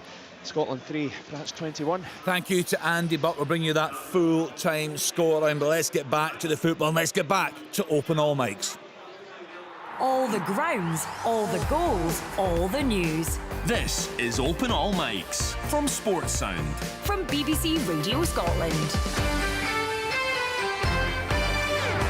Right, we'll go round the grounds for a report just shortly, but the scores so far: Dundee 0, Motherwell 1, Livingston 0, Aberdeen 0, St Johnstone 0, Hearts 0 in the Championship. Again, that league is delivering this afternoon. Dunfermline 1, Airdrie 1, Inverness Cally Thistle 0, Queen's Park 1, Morton 0, Ayr United 0, Partick Thistle 2, Wraith Rovers 0. In League 1, Falkirk 0, Annan Athletic 0, Hamilton Accies 1, Cove Rangers 0, Montrose 0, Kelty Hearts 0, Queen of the South 2, Alloa 4, Stirling Albion 0, Edinburgh City 0, and in League 2, Bolingbroke Groves 0, Dumbarton 1, East Fife 0, Peterhead 1, Elgin City 0, Stranraer 1, Spartans 0, Clyde 1, Stennismuir 0, Forfar 0. So let's get a report from Willie Miller. He's at Ammon Vale this afternoon watching Aberdeen away at Livingston, and not a classic for you there, Willie.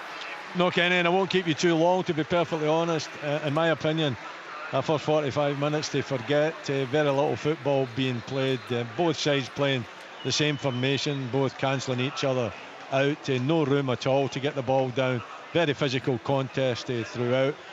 You know, Livy had probably the best chance of the game when Joe Newbley picked the ball up and they drove forward, put in Montano, who drove it across the face of the goal for Brandon, only to miss it at the back post. That was the best opportunity and the best chance of the game. Aberdeen have had very little in front of the Livingston goal, very little build-up either. So very physical game, but 0-0 and disappointing. I'm hoping that the second game is far better.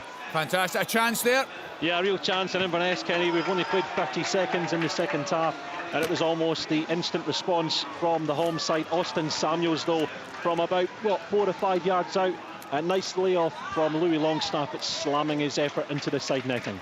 Thank you to Ian Auld there. Alan Preston can give us a report now. St Johnstone against Hearts. It's 0-0 here at McDermott Park. St Johnstone started really well, Kenny. A carry cross. Gordon on the volley from 8 yards out. He should have done better, knocked it wide. Then Ballantyne had an effort just wide as well. But Hearts came into the game 19 minutes. Frankie Kent is in up for a corner as the ball come flying in. Kent got on the end of it, knocked it just wide.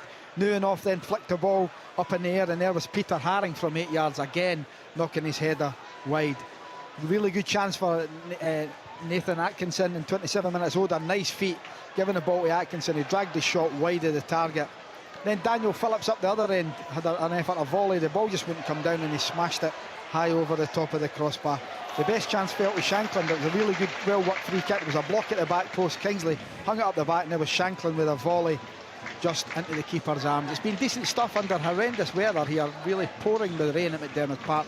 The half-time score, St Johnstone 0, Hearts 0. Yeah, similar weather story at Dens Park. Stephen Craigan is there for us. Dundee against Motherwell, Stephen. Yeah, well, the teams are back out, Kenny. Second half will kick off probably in the next 10 or 15 seconds. Conditions were awful in the first half, you said that. The sun is out in the second half. And Queen's Park! Yeah, take away, Ian. Queen's Park 2-0 in front. Thomas Robson with the goal. A real mix-up again for Caley Thistle at the back. A real comedy of errors. Cameron Harper was at fault for the first goal, and a combination of all three really in the penalty box there. But Thomas Robson was sharpest, and from 6 yards out pokes the ball beyond Mark Ridgers. Queen's Park with 47 minutes gone, lead by 2-0. Great start to the league campaign for Queen's. Back to you, Stephen. Yeah, and just saying the sun's back out again. The pitch is much improved. I think the groundsmen are the happiest people in the stadium. They've been brushing the water off that far corner since the game kicked off. But just one goal in the first half to separate the two sides. Motherwell caught Dundee in the counter-attack. Dundee haven't done an awful lot wrong, but great ball down the right-hand side by Lennon Miller. First time cross from Stephen O'Donnell, absolutely inch perfect. And Theo Bair smashed home from about 12 yards to give Motherwell a 1-0 lead at half-time. We are just kicked off in the second half, and it's Motherwell actually who are shooting down the hill. That's normally the way Dundee prefer to shoot. So Paul McGinn, an ex-Dundee player, recognised that as a captain at Motherwell and turned the teams around. Stephen, we talked about the changes that Tony Docherty has made to the side. I know they had to make a very, very early substitution there. What have you made of the players he's brought in? Do you know what? I just said it there. They haven't done an awful lot wrong in the game. The one problem they have, which is what Alan Preston's talking about with regards to Johnston, what everyone's looking for, they're looking for a striker. They're looking a little bit of invention at the top end of the pitch. So as much as they've been decent in possession and they've moved the ball well, when they get into that final third, Lyle Cameron's had a shot over. Zach Robinson almost got on the end of a Bakayoko knockdown. Josh Mulligan had a shot from 20 yards. So when you step up the division, it's the final third of the pitch. That 18-yard box, can you have a little bit of magic? Can you find goals? Can you have creativity? Because the defenders are up a level, and I think that's what Tony's going to have to try and improve. Yeah, a great start to the campaign for Motherwell there at Dens Park. Also a great start to the Championship. Again, we love that league. Chick Young, you promised big things from the two you're watching this afternoon. So far, they've delivered. Absolutely, certainly in the entertainment value. A big crowd inside East End Park.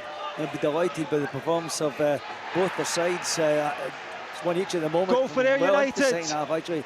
Yeah, Kenny Crawford. 1-0 to Ayr United against Morton, and it's a substitute, Ollie Pendlebury. He came on for Andy Murdoch in the first half. It came in from the left-hand side from Jamie Murphy, and Pendlebury with the side foot just put it into the bottom left-hand corner from about 12 yards out in front of the 700 visiting fans in that open end at Capello, and Ayr United have the advantage. It's Morton 0, Ayr United 1. Yeah, absolutely fantastic, Kenny. Ian McGeady's a terrific signing for them, and what a job Lee Bullen's doing. Yeah, it's been a brilliant start. Obviously, the big question for Ayr United was how to replace Dipu Akinyemi. His goals last season, I think about 24, 25. In the front line, they've got at the moment of Mark McKenzie and Fraser Bryden, quite young with 19 and 22. But when you've got midfielders like Pendlebury willing to chip in like that, that's going to solve part of the problems. And Jamie Murphy, vital in the build-up to that goal there, so he's already paying for himself. And Chick, you've spoken a lot on this programme about the job Rhys McCabe was doing. You watched him in the playoffs towards the end of last campaign. Very, very impressive player manager. Yeah, in both roles as well. I mean, he still has a huge influence in the team as a player. Well, Breakford and Fellman here, they've dealt with that at the back. Yeah, he sees things. You can see his on-field presence with the players around him. I like the way he talks about the game. I remember him as a young player at Rangers, and I'm surprised never actually made it to a higher level as a player, but he's doing a great job. And I know when Ian Murray, I know for a fact when Ian Murray left Airdrie to join Leith Rovers, the guys at the top of Airdrie had no hesitation. They went to Rhys McCabe right away. I don't think they even advertised the job and said, would you like to be player manager? And that's been proven to be correct. Well, there might be a problem here. Oh, shot over the crossbar. It was Andy Todd. He should have done better than that. Clean through the centre of the Airdrie defence. played it right over the crossbar. But yeah, and McCabe just scratched my eyes to him. He's having a go at a couple of players in the middle of the park that gave the ball away. Great. I just think both these teams, Kenny, I mean, we all rave about, oh, here's another mistake in the back. Oh, he only did it again. And the goalkeeper, I think, is a bit of trouble here. Looked as if he's down. He's the boss for immediate medical assistance for him. It's big Andy Todd again. I think he just caught him. You see what happens to him, Kenny. But I just think both these teams are going to be in about the playoff places in this championship. It's a great league. I was just going to add to that, Chick, as well. Callum Fordyce is Reese's assistant at Airdrie as well. Another player on the pitch, Andy's cousin. So it seems to be a double act that's paying off for them. Yeah. Did really trusted, and as Chick says, there was no hesitation in appointing them. Yeah. You know, they were obviously getting a goal back there, Kenny and Leanne. Great start again. The second half, or what? 7 minutes in, it was just Callum Smith there, ball falling just at the edge of the box, hit the angle right hand side, and did go for power. Just looked to just kind of lift it over the keeper. He does that, but comes off the top of the bar. So Wraith, 2 goals behind at the moment, but. Still going at it, and then lucky not to pull one back there. And they're a decent team. There's been a fair bit of investment in that club, Derek. Wraith, yeah, very. I mean, Jack Hamilton's missed a couple of great chances in that first half. Josh Mullen hit the bar as well. Then they've hit the bar. So they've hit the woodwork twice this afternoon, but. They're a good watch, as are Thistle. Just 2 teams intent, in attacking football. You could pick the bones out of it defensively, but as a spectacle, this is absolutely brilliant to watch, Kenny. You were at Gayfield last night, Leanne. United making their mark, that they're clear title favourites. Is that the way that you see the league this season? Yeah, I think so. And I think it was a number of weeks back, Tom English was disappointed that a lot of people had tipped Dundee United to be favourites, and it was probably favourites through default. The fact that, to me, the big timers that are in the championship this season, the budget again probably speaks for itself, but actually in the face of things, they've had a poor League Cup run, that's for sure, and the fact that they've not progressed in the competition is a disaster. But last night you could actually see they're a really strong championship team, and I said that last night. But there's some players there, for example, Louis Moult, who should never be playing in the Championship. A fit Louis Moult is never a Championship player. He's Premiership and beyond. And that really shone through last night. His class, his quality, his movement, the fact that they're ruthless in front of goal, but the energy, the enthusiasm, the fitness, I thought, across the pitch, they looked a level above Arbroath. And perhaps missed some leaders last season. Real guys in the park that could lead us aside when the chips are down, dig them out. Declan Gallagher, that type of player. Good player. Hit and save. Yeah. Yes, Al. Graham Carey, as the flag's gone up for offside, but it was a kick out from Xander Clark, who again looks as if he's a problem with his thigh muscle. Yeah, he's not moving well. No, it goes to Carey, cuts inside and has a right foot shot. And the keeper manages to beat it away. Craig Gordon's at the game, actually, just sitting down in front of me here. Where will Good he to be, see him in there. Alan, in terms of his I think fitness and his he's back recovery? doing a bit of goalkeeping. Right. He's back doing a little bit of goalkeeping, so hopefully he's not too far away, I think. Yeah, it'd be great to see him back on the pitch. That'd be brilliant. Wonderful. Unbelievable. Kenny, just touching on the Dundee United thing, you're spot on about the likes of Declan Gallagher and Kevin Holt and Ross Docherty and Louis Moult and Tony Watt. If you want to win a title and you're the favourite spot, you need a strong spine to your team. You can change round the outside. I think to be Blake Cudjoe, he's been absolutely terrific over the past few games. Yeah. And just having that spine, but also the recruitment from Jim Goodwin. He went and got Ross Docherty, arguably Partick Thistle's best player. He went and got Liam Grimshaw, Morton's player of the year. So he went and got players on form and who actually played well, and he's starting to mould them together. But in saying that, Arbroath, you have to say, were poor at times last night, so there were bigger challenges ahead. They were as wide open, Craigs, as I've seen Arbroath. Normally when I watch them, they're in games and they're robust and they're tight defensively and centrally, they lock off the pitch, but last night they were just a different animal. They were so poor in terms of the opportunities and how easily Dundee United cut them open centrally. Leanne, It's going to be the best league again. Last season, brilliant league, that, the Championship. Leanne, last season when Arbroath made a lot of signings and started off the season with them, and then kind of reverted to the guys that they were more used to. That kind of happened at half-time last night. McKenna and Gold came on at half-time. I know, Kenny, although I was surprised that McKenna didn't start, because for me, for the last number of seasons, he's been their best player. He produces goals, he gets them up the pitch, and I just thought, it's probably harsh on him that he wasn't included last night. Gold as well. Sorry, Leanne, Hearts have got a free kick here.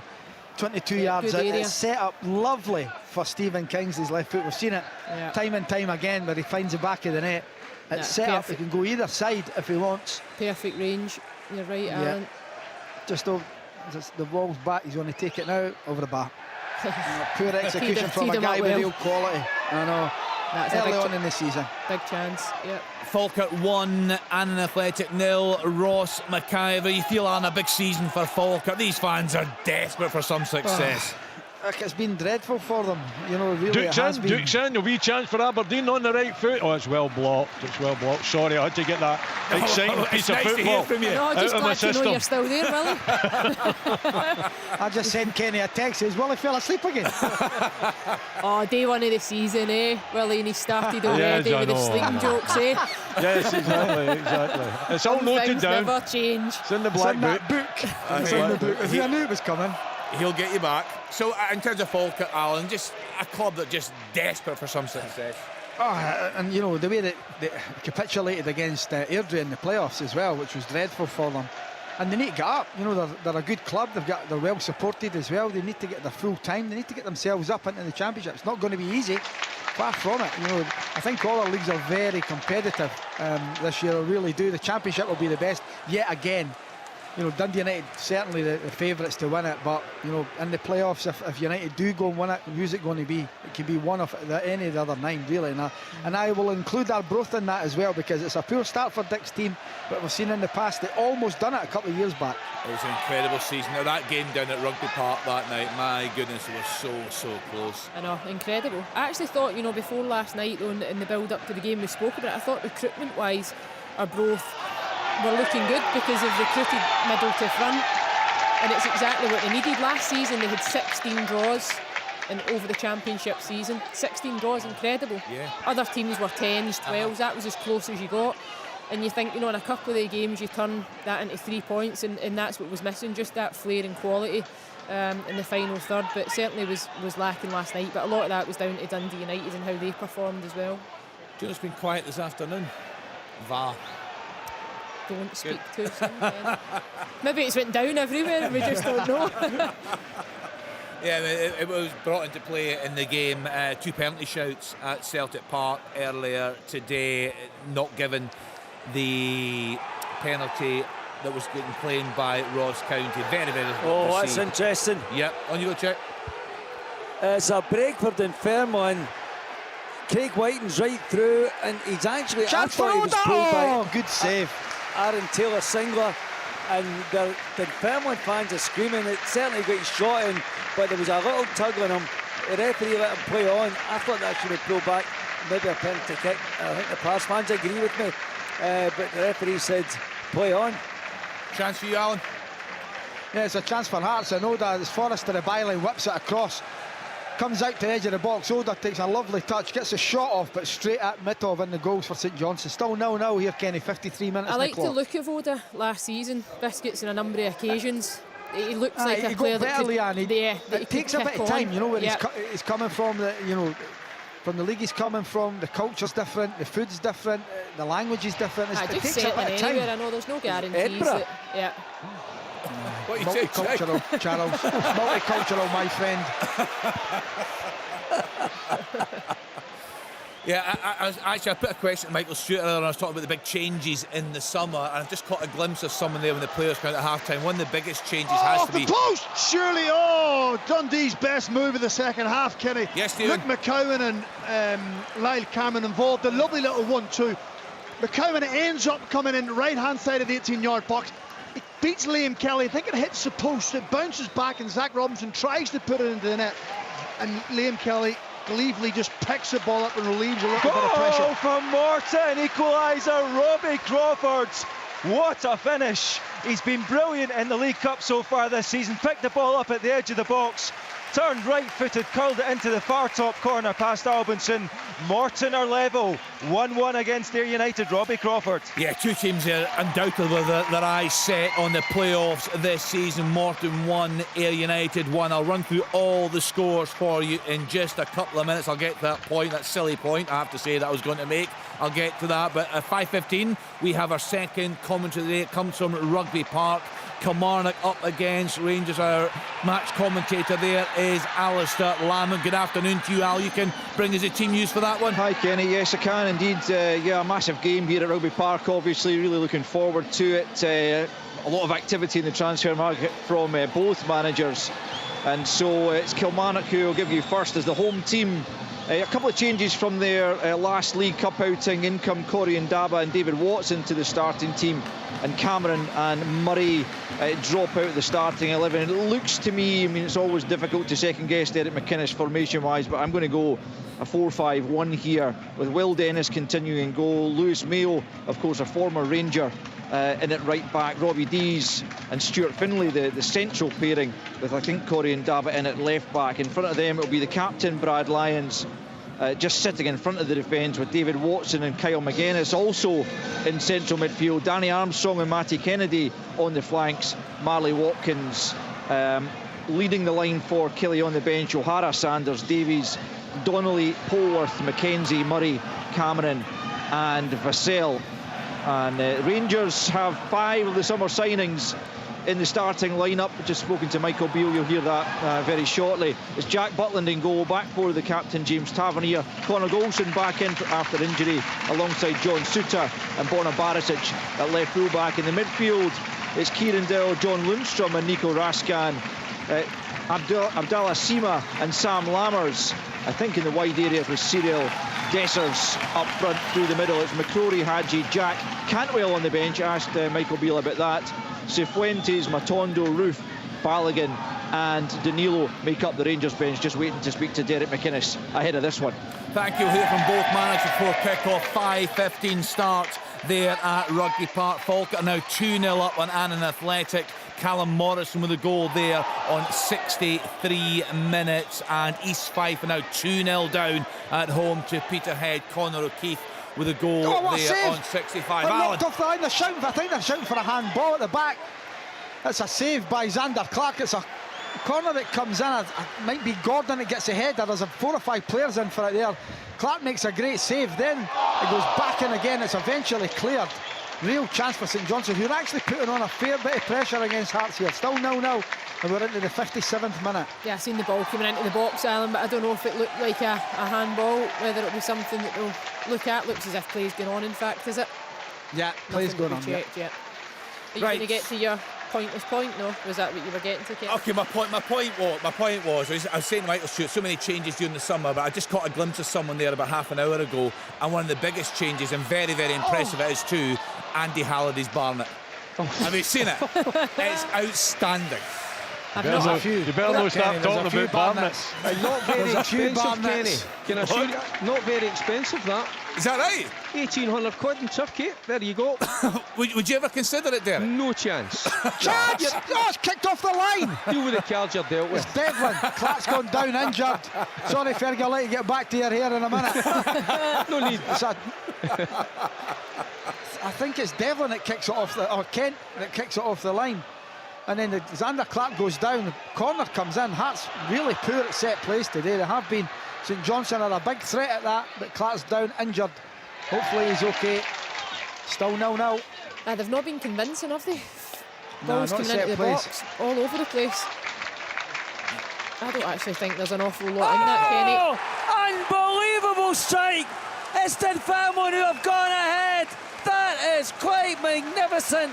I think it might well be Paul Allen who come on as a substitute. He curled it from the inside left position. It was spinning and turning into the far post.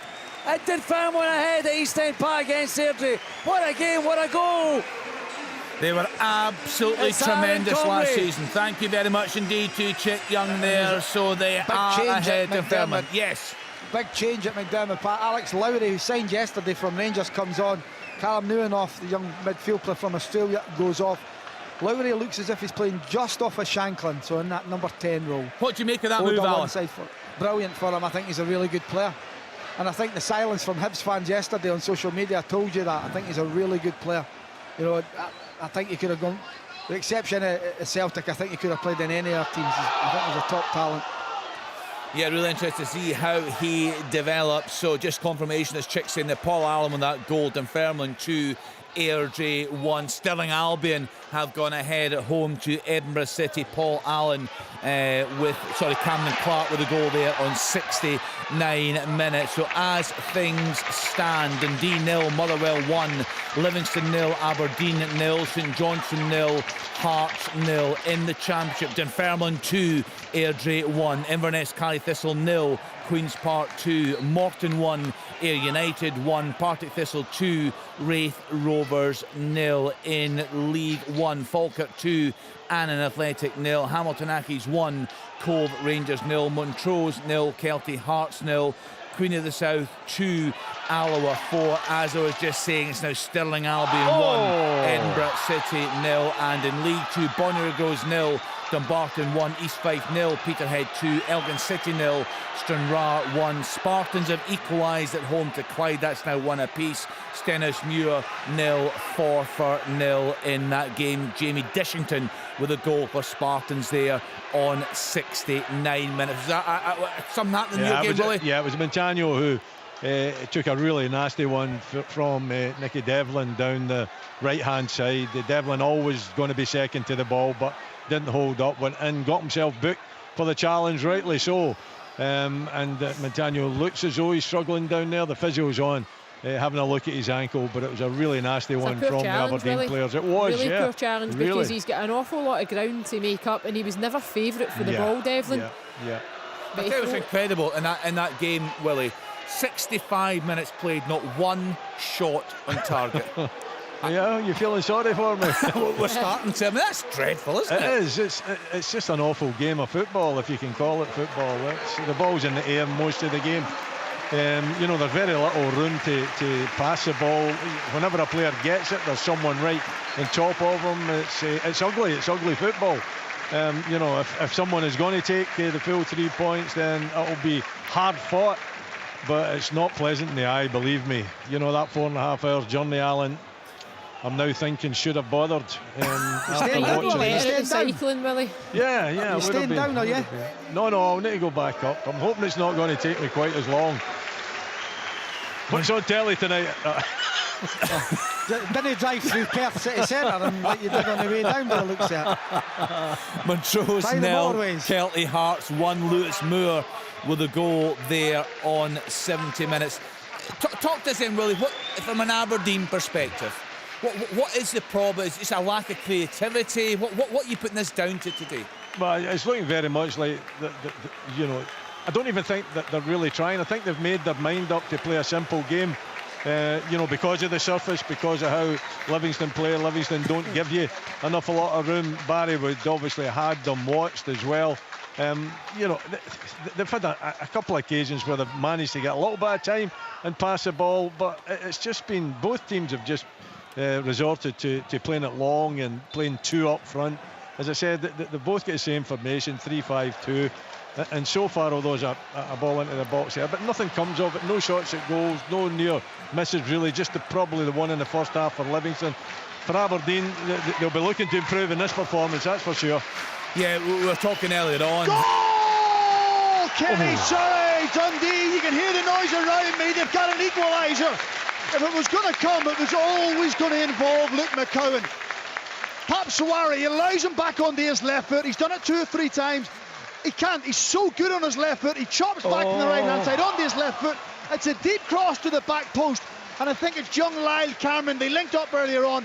He nips in round the back of Stephen O'Donnell, gets a free header, puts it past Liam Kelly, and you have to say, on the basis of play, they deserve to be level. It's Dundee 1, Motherwell 1. Shout, have a look at this, Leanne. Kucherabi goes down in the box. Young lads came on and substitute there. He stays on his feet. I think if he goes down, it's a chance. There's got to be a check. There has to be a check. At first glance, it's probably similar in terms of contact. Maybe with the Joe Hart one this afternoon on Simon Murray, where you're anticipating the contact. But no, in first viewing, I don't think there looks like there's much there. We'll get a slow-mo of it now. Here we go. Yeah, Kucheravic takes the touch. No, nothing in it. And in terms of that goal, nice finish from Lyle. Brilliant goal from Dundee. I was actually just across the screen and watched the whole build-up plays. It was happening as well. And Craggs is right, McCowan's looked really lively. Lyle Cameron, really impressed with him last season. Big player he'll be again for Dundee, and he's the one that grabs the goal. But I thought defensively, Motherwell, they were so deep, they almost camped inside their own penalty area without anybody really applying pressure to the ball and looking to try and squeeze the game. And with that amount of bodies, it's criminal to then not pick up the players inside the box. But the movement from Lyle Cameron to get himself in at the back post, he's not the tallest of players either, so the fact that his movement is manoeuvred the opportunity, it's a good goal back level for Dundee. Yeah, special moment for him. And the three players that stood out for me is Luke McCowan, who I don't think's played many games in the top flight of any. Young Lyle Cameron in midfield has been really energetic, and Josh Mulligan, you touched on him, Leanne. You're surprised he didn't start. Since he's come on, he's looked really, really good. Comfortable in the ball, how he receives it, takes men on, glides past players, no problem. So that's been the three shining lights for Dundee. For the most part, Craggs, when I had watched him, he played in the middle of the pitch, and then last season he was moved, Gary Boyer moved him to fullback, and again, really impressive, really solid and consistent young player. He's playing in midfield today. He's playing in midfield. He's been a real standout since he came on after 2 minutes. Stephen, how would you describe the style of play under Tony Docherty? It's kind of hard to put your finger on it at the minute because they're still learning, they're still trying to work out their system and what's the best position. The best style of play. They certainly want to play. You know, when you've got diminutive players who are good footballers like McCowan, like Cameron, like Mulligan, you've got to pass the ball. There's no point in putting it in the air. These guys can't compete. Whereas Motherwell, just as fair as McGabby, I think it is, just heads over the bar. Motherwell has been a little bit more direct. Shanklin, great save, double save by the keeper. Really good play by Hearts on the left-hand side. Kingsley with a ball in. Shanklin gets there first.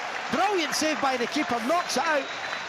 And I think it's Forrest that comes in for the rebound. The keeper's been magnificent middle for St Johnstone. Shanklin's got a score. He's got a score with the first one.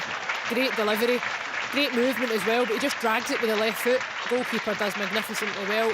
Someone shouting penalty? Yeah, penalty at Capello, Kenny. This game is completely turned on its head. It's Morton with the penalty. Great work by George Oakley, the big striker, drawing the challenge of Paddy Redding right at the corner of the box, just inside. He went down, Matthew McDermott pointed to the spot, and it's going to be Robbie Muirhead standing up to take this penalty. And a moment ago as well, just while Stephen Craigan was describing that other goal, Stephen Boyd hit the outside of the post for Morton, so they have been pushing for this, and Robbie Muirhead just about to take this now for the Capello side. It would be his first goal of the season if he scores it. Here he goes, and it's a goal! Robbie Muirhead.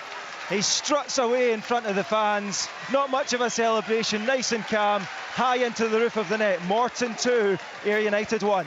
Yeah, they turned things around. We heard some screams, some excitement. Kenny, it was me. Dundee almost went ahead. Luke McCowan again down the right-hand side. He fires it across goal. It takes a deflection off Dan Casey at the near post. It hits the far post, rolls along the line behind Liam Kelly. No Dundee player gambles. No one goes for a tap-in. Motherwell clear, and you can just tell the body language has changed, the atmosphere around the stadium has changed. Dundee are in the ascendancy. I've no idea how that stayed out the back of the net. I've got no idea. We were chatting earlier on there, and we heard Malcolm Mackay talking about, again, so many managers come out with this, the lowest budget in the league. And I was saying, what would Davy Martindale have to say about that? He's been saying this week he loses his job, he'll be in a building site, talking about the pressure he's working under and the budget that he's working under. Yeah, no, absolutely. It would be good if we could evidence the budgets and we could just see it playing in clear. 6 managers working the lowest budget in the league. Yeah, you know? no, yes. That's what I mean. It's everybody's claim to fame. It's got to be Livy, is it not, Alan? Obalai, that was a big chance for Livy. Yes. Kenny, big chance for Livy. Corner from the left-hand side. It was Obalai at the back post. I think he should do better. He heads it down. It's a decent save from Roos at his near post. He manages to scramble it away. But Livy are putting a little bit of pressure on Aberdeen. That's their second chance. McDaniel, who had to go off because of that challenge, had a volley not that long ago as well that was well saved from Roos. So Livy definitely get the upper hand at this moment in time, but still 0-0. Yeah, could be a huge change again. It's the first glimpse for Suki Tagawa. He's come on. Forrest has gone off. So Hearts have got another natural, forward on. He'll play up. Shanklin will just drop into the hole, and he'll be the focal point up front. Alan, you're good in these things. If you had to say the team that's got the lowest budget in the top flight, Livingston. Yeah. A lot of managers, as Craggs was saying, claim that, but I think It would show Livy, yeah, and he does a remarkable job there. But could this be the season to come under real pressure? Well, he's Kenny, saying I think the pitch is a I know David doesn't like to say it, but I think it's a real advantage for them. You look at, they got most of the points last year at home. It's difficult to play against. It's never great to watch. As Willie, you'll confess today, Willie, it's difficult conditions, you know, underfoot. So I think it's a real advantage for them because they train on it every day. So it's a style of play as well, again. Alan. Yeah, you know, they play to their strengths. Yes, that's their strengths. Yeah, you know? yeah. I'm not knocking it, but you know, they make it difficult. They close you down very early. They've got you know, a team of giants out there as well. They're big, they're strong, they're physical. They keep it simple. They close the opposition down, and absolutely the surface has a big part to play in it as well. And they're beginning to take control of this game. That's the way they used to play, Willie. You go back 4 or 5 years ago, and then they started to be a little bit more entertaining, a little bit more free-flowing football. But sometimes it's needs must, isn't it? You know, and if it's effective, you know, and it's going to might get them a result today, you've got to do it. Yep, just play to your strengths. Yeah. Alan, I'm looking at Alex Lowry. You know, he's just on the ball and he's moving. His footwork's excellent. Could his move to Hearts perhaps be similar to... There's been a red card here. Yeah, Chip. Dunfermline are down to 10 men. Rhys Breen has been sent off. It's a second yellow. It was a challenge on Lewis McGregor, who was going through, cut inside him, and pulled him back. It's to give Energy a free kick in an interesting area. Second yellow of the afternoon, and he takes the long walk, does Rhys Breen, and Dunfermline are down to 10 men. Alan, sorry, I was just going to say, with the development of Ryan Christie, when he went on loan, he really strengthened up the run of games, and he came into his own, and it was a brilliant move for him. Could that be kind of similar for Lowry? Certainly. I'm speaking to Billy Kirtley before the game. He's a Rangers loan manager. He's here to watch him, and he honestly said he could be anything he wants to be. Yeah. You know, he's brilliant on the ball, attacking. He says, and you know, the defensive side's a problem for him at times, but that'll come when he matures a bit more. Comes with games as well, doesn't it? Brilliant problem solving and actually being in situations and scenarios that you're forced to work it out for yourself at times. East 5-0, Peterhead 3, Conor O'Keefe on 78 minutes. Falkirk now 3-0 up, and Annan, Aidan Nesbitt with a goal there on 79 minutes. Thistle nearly with a third there. Kenny, McEnroy's a brilliant pass, put him not clean through because he was at the angle, try to find that far left hand corner. It was a brilliant save in the end up from Dabrowski, and goals for Raith, but Thistle so unlucky. A little bit more controlled in their play this second half, obviously with that 2-goal lead, you know, and not going kind of gung-ho, just sitting in a little bit more and picking and choosing when to attack, but so unlucky not to get the third there. Willie, Nicky Devlin, of course, making the move from Livy to Aberdeen. How's he done this afternoon? Yeah, he's done okay. I mean, defensively, Aberdeen have looked pretty solid. The new lad coming in, Rubizic, looks a big physical specimen. He's just played in the middle with Devlin to the right, McKenzie to the left, and the three of them have done well defensively. It was a rather rash challenge that Matano had to go off, and that was at the hands or the feet of Devlin, and it was a rash one to get a booking for it. But no, he's done fine. He's slotted in. He's been playing most of the early games, the pre-season games, you know, in the middle of a back three with the two youngsters either side, McKenzie and Milne. But he seems to have slotted in to the system. Aberdeen playing that 3 at the back or 5 at the back, however you want to describe it. And you know, Barry's made a change. He's brought on Sokla to go up top, and Majowski's just dropped off a little bit, so that's more strike force for him. They had to do something, I felt, because Livingston were beginning to take control of the game, and he'll be hoping that can turn it around for him. Bonnyrigg Rose have equalised at home to Dumbarton. Luke Mahadi with a goal there on 81 minutes. Chip Young is at East End Here's Park a chance for us. He's through. What a save that is! I think he's offside, but you have a look at this, Leanne. Tagawa was flipped through, and he hits it early, plenty time, but he hits it really early, and the keeper Mitoff's off his line, but he dives to his right hand side. Brilliant save. Almost a wonderful start from the new signing. Yeah, it's a good save, good move as well. Not sure about the offside. I don't know who played him through, Alan. Who reversed the pass for Tagawa? I thought it was Shanklin possibly. I wondered if Shanklin might have been offside. No, he's fine. No, he's on. Yep. Got a he's on. He's on. Yeah. Yellow card for Barry Robson. Oh. The frustration he's getting a little bit frustrated with the whole episode, I think, out here. I must admit, I can understand why, but you know, he's made that change. He's got more strike force up there, and he'll be hoping that frustration will turn round, but he just overdid it a little bit. Oh, and that's a hefty one as well. Devlin, Michael Devlin, I think it was, yeah, Michael Devlin on Sokla, another yellow card. So the yellow cards are flying, that's for sure, on and off the pitch. Yeah, it's a hard-fought game there. Yes. What, we're just going to have a look here, Alan. I don't know. No, it's fine now. It's been cleared. Whatever it was, the referee had stopped the play. No, I can't see anything unless it was a possible pull or handball potentially. Yeah. Just witnessed one of the most. Oh, they've got one back. Chance. Goal! Hearts have scored. And I think it's Oda. Oda's done it. It's a ball played back into the box. He takes a lovely first touch and he hits it into the ground, into the far corner.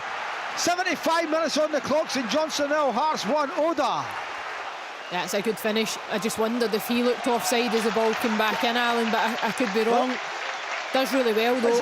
St Johnstone seem to clear the box really well, Leanne. That's what I thought. I thought they were quite quick on the way out. It'll clearly get checked, obviously. Yeah, right, that's getting checked. You've got to go, Derek. Yeah, Raith Rovers getting one back there.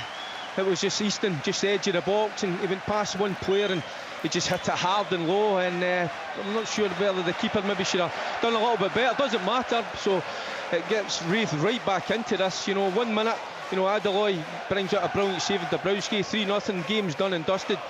2-1 now, all to play for in the last 8 minutes.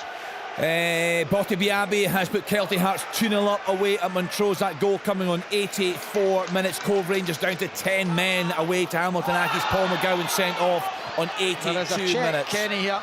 The goal's getting checked, obviously. The referees, they're taking their time. Right, Leanne's going to the look at lines. that. We're still waiting there. That yeah, could be a couple of things offside. Maybe a potential handball in there as well. Kingsley, maybe. A goal's been given. Quite a goal has been given. 1-0 to Hearts. Yeah. Another booking, Johnny Hayes. Up, didn't they? And certainly Towsey through there at Amon Vale. No doubt about that. Yeah, goal given there, Leanne. Yeah, well, we've only had the one replay of it, Kenny, so again I'll get a look at it, but it has been a lot quicker today, I would need to say, VAR. Even the couple instances at Celtic Park today, there wasn't a lot of time spent, there wasn't too much enthusiasm to get Nick Walsh over to look at any instances either on the screen, which again slows it down. We were at a presentation at VAR HQ this week, and they were saying that they're going to try and get things moving a bit quick. And I have to say, I thought it was a good presentation with Crawford Allen. They were very open about the mistakes that had been made last season, the things that had to be improved, and certainly VAR seemed to be working. Apart from the obvious delay out with their control at McDermott today, things working really nicely. No, which I'm all for. You know, of course we want things to speed up as long as they continue to get the decisions correct. That's what it's all about. That's why we've introduced VAR into the game, is to rectify the instances that they were getting wrong. But no, today it's been a good start in terms of the speed of play. Yeah, so Oda with that all-important goal for Hearts on 75 minutes. They're a bit behind because of that delay with VAR at the start of that game. Just a few technical issues, but they did get it up and running, but they are a bit behind. So still time for St Johnstone to get back into that game. That goal for Raith Rovers, Derek telling us about, from Dylan Easton, bringing them right back into it on 83 minutes. Check Airdrie fancy their chances now up against 10 men there at East End Park. Well, they're certainly have been filming on the rack in that since the ordering off a few moments ago of Reece Spring for a second yellow. The filming have decided just to sit in and try and wrap walls around what they've got at the moment, which is a 2-1 lead. Remember, it's been a terrific match. Airdrie's still coming forward. They've just won a corner kick, and if this is what we're going to get for the championship this season, Kenny, then I'm all for it. Tremendous entertainment. And actually, it's Dunfermline who are hanging on. Remember, these are the two teams who were promoted last season. They're going to light up this championship. A couple of 8 chances for Airdrie. They've got a corner kick and goal! The Goal right side of the moment. Yes, Ian. Yes, a goal for Cali Thistle. 5 minutes on the clock. And it's the former Queen's Park man, Jake Davidson, who scored on the opening day of last season for Queen's Park in Inverness. Has done the same this time, but for Cali Thistle, it's 2-1 to Queen's Park. Yeah, they really needed that one, so late hope for Billy Dodd's side there. Morton, and that's it, sealed 3-1.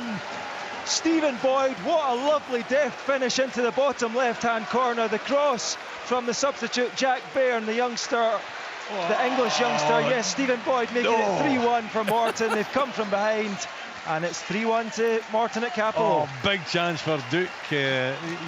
Aberdeen not having many opportunities in the second half, but the ball again in the air, but it's fallen, just right down to his left foot there, left-hand side.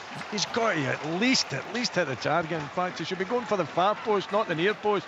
Goes for the near post, comes off the outside of that left boot, past the post. Big chance for Aberdeen wasted. Something I'm going to say that I've said a few times. Cammy Devlin's been booked.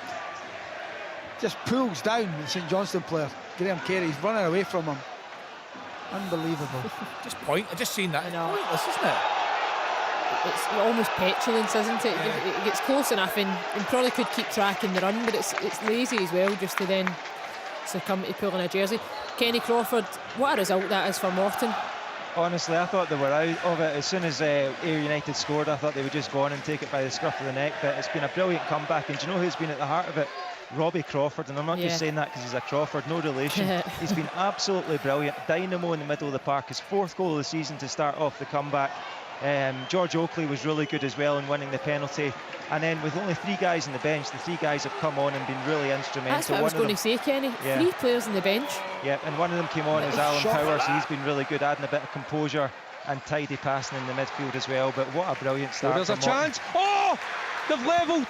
Unbelievable. They have levelled, and it's sub Kieran Mitchell. Oh, I tell you what, Chick says it, the rest of the guys have said it. This is entertainment. It's absolutely tremendous, brilliant. Derek, isn't it? But it's not just that there's plenty of chances. There's a lot of quality in the football, a lot of good players. And what a cutback that was for sub Kieran Mitchell. I tell you what, he kept his head. You know, I've seen about Jack Hamilton in the first half, a couple of times just maybe leaning back, and he just kept so calm. Sorry, you know, and just there's a real bad one, Willie. I'm seen the pictures. I've not seen the challenge, but Anderson's head is pouring with blood. He's in some mess. I think Rubicek's off. The new signing. Yeah, I'll get a look at it. Have a look at it. He's come right in at the back of him. He's taken Anderson out of the game. He went down as though he had been hurt himself. But in my opinion, that's a yellow card, and he got one earlier in the game. So, but time will tell. Time will tell. He's walking away. News for Hearts. We see the return, Kenny, of Benny Beningame, been out 15, 16 months. Very good player, Alan. Wonderful player before. Yeah, wonderful player. Well, hold on. He was ready. His number's going up, but they're just telling him just to stay on just now. Maybe going to change it, but his number had gone up. He was coming on, getting a round of applause, but he's now looks to have changed it. Late hope for Queen of the South at Palmerston. It's now 4-3 to Arlo Athletic. Gavin Riley from the penalty spot as Queen's back in it. It was a goal fest in the first half in that game. Just confirmation, as Derek was telling us, Kieran Mitchell on 89 minutes, equaling things up there for Raith Rovers at Firhill. Thistle 2, Raith Rovers 2. Morton, that third goal, as Kenny was telling Stephen Boyd, on 87 minutes. 3-1. They lead still. Bruce Anderson is down in the ground. Have you seen the incident? I've only seen it once, Willie, and I was going to come to you just when we could get back in there. Does it look like an elbow to you? Because I've only seen it from behind, and it looks like a strong challenge. But I thought it was his head, but I'm not 100% certain. It doesn't look like there's any further action. No. Is my point. I don't think the referee is looking at it again or being asked to look at it again. For me, it was reckless. It was a reckless challenge coming into the back of Bruce Anderson. Bruce Anderson was well up. I think he got a touch on the ball as well, Bruce Anderson. And Rubicek came right through him. I think it's with his head. Yeah. And unless it's been the way he's kind of fallen, that he's come off a lot worse. Yeah. Maybe I'm just getting too soft for Anderson, certainly. Still down this evening. It's been that type of game, really, hasn't it? It's untidy. Yeah. Kenny, untidy. You know, a lot of just charges where you're not thinking about it. You know, all the centre back has to do there is have a wee think about it and just sit off it and allow Anderson. There's nothing behind. He doesn't have to go and contest it with Bruce Anderson, but he does. And to me, he goes right into the back of his head. I think it's a stretcher job.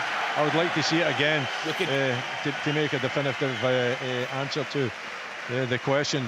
Does it deserve that? I thought it deserved a yellow card. We know that cheer spot there with Dermot Allen, Yeah, honestly, it's double the applause. Liam Boyce is on as well, and Benny Beningame. Both of them horrendous injuries they've had. Both of them are now back. which is great to see. Off has gone the goal scorer Oda and Cammy Devlin, and just it's great that we've now got the multi-ball system this year as well, which is something new, because usually it just happens in the Scottish Cup. Alan, can I ask you what that, getting thrown in straight away? What that feels like as a player, Alan, after such a long time out and you're back in the field, you must be nervous. Oh yeah, without a doubt, you know. But they've gone through rigorous training regimes. Have been back with the physio for months. They'll be stronger. They'll be hoping that their injuries that they had, cruciate and Boyce's, in his terms, were his knees better than ever if he can. Beningame, it's just great to see him, because I really feared for him. It's a long time out, 15 months. He really hit the ground running when he joined Hearts from Everton. He was a brilliant player, and Hearts will be hoping they can get back to that kind of form. And they're starting to get players back now. You know, Craig Gordon's another big one. Halkett's sitting in front of me as well, just down there. But I like the look of the new striker. Tagawa looks very quick, which is something that Hearts have lacking since Janela decided to move on. Yeah, I have to say, a lovely lad, Benny Beningame. I spoke to him ahead of the cup final. He was in crutches the season before last. Lovely lad, and great to see him back on the park. Any sign of a winner there at Dens Park, Stephen Craigan? Well, that's why I just had a big O, because the ball landed to Lennon Miller about 20 yards from goal. He had a lovely first touch, great strike. I can't say it because I'm square on. John McCracken doesn't move in goal. He looks to the net. It must have just fizzed past the outside of the post, but I've got to say, it's been a brilliant game. The fitness levels and the energy and the appetite that both teams have shown. The counter-attacking game, the game's been up and down all afternoon. The weather conditions haven't helped, but both sets of players have put on a really good spectacle. And I think both sides would feel they've earned the right to get a point. But then this is where, as a manager, you're looking for that little bit of quality, that little bit of finesse, something different to dig 1 point and turn it into 3.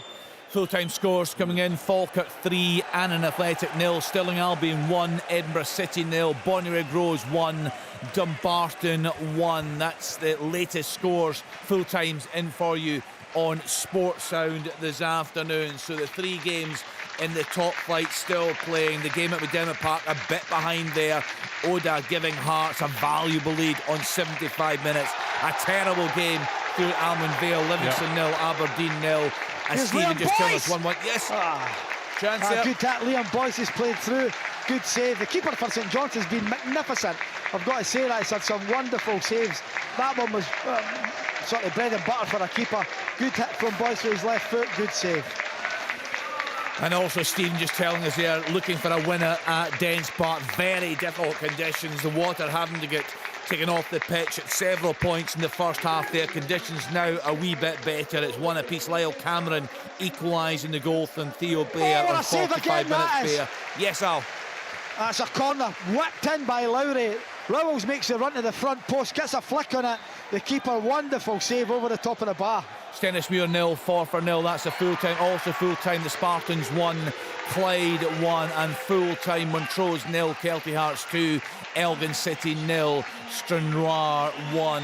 Full-time at Capello, Morton 3, Ayr United 1. A hugely satisfying comeback win for Dougie Emery's men. Yeah, Kenny Bruce Anderson stretchered off. They brought the stretcher on, took him off. Daniel Mackay comes on in his place, but that was a real sore one. Can only hope he's okay. Absolutely, boy. Yeah, I thought he was going to get the winner there. Again, brilliant build-up play from his man of the match, Aidan Fitzpatrick, this left-hand side. He works it inside, and again, it's McInroy. Ball to the back post, and there was Adoy. Oh, I thought he was just going to nestle in the top corner. Again, brilliant save from Dabrowski. It remains 2-2 at the moment with seconds to go. And 2 good footballing sides there, Derek. Oh, brilliant, honestly. And that's it. Kenny, it's all broken out here. Yep, check. There's a real Barney inside the Dunfermline box. There was a claim for a penalty from Airdrie. The referee gave the decision the other way, and all the players are piled into one another. The referee's gone to the side. The referee's Grant Irvin. He's going to pull a couple of players across here. I don't know if he'll send anyone off. The first one he's called across is actually going to be... so I'm looking at both players. Craig Watson's been called it over first of all. I think he's just telling him to calm down, but it was a definite brawl of players. Chance, what a save again, that's remarkable, and Airdrie don't get a penalty, and Dunfermline get a free kick inside the box. The other thing that's going on here is the Dunfermline bench are calling the referee across the border. Watch, the time is over, the game is over, and Dunfermline win this 2-1. big win for James McPake's side. Full-time Dens Park, Kenny. Dundee 1, Motherwell 1. So Tony Docherty gets his Premiership managerial campaign off with a point against a very good Motherwell side there. Lyle Cameron equalised on 68 minutes. Yes, someone. Kenny, great strike. Michael Devlin for Livingston there. Oh, he's a good 30 yards out at the angle down the left-hand side, and he strikes one. It just whizzes over the bar. It's not far away. It actually catches the back of the netting.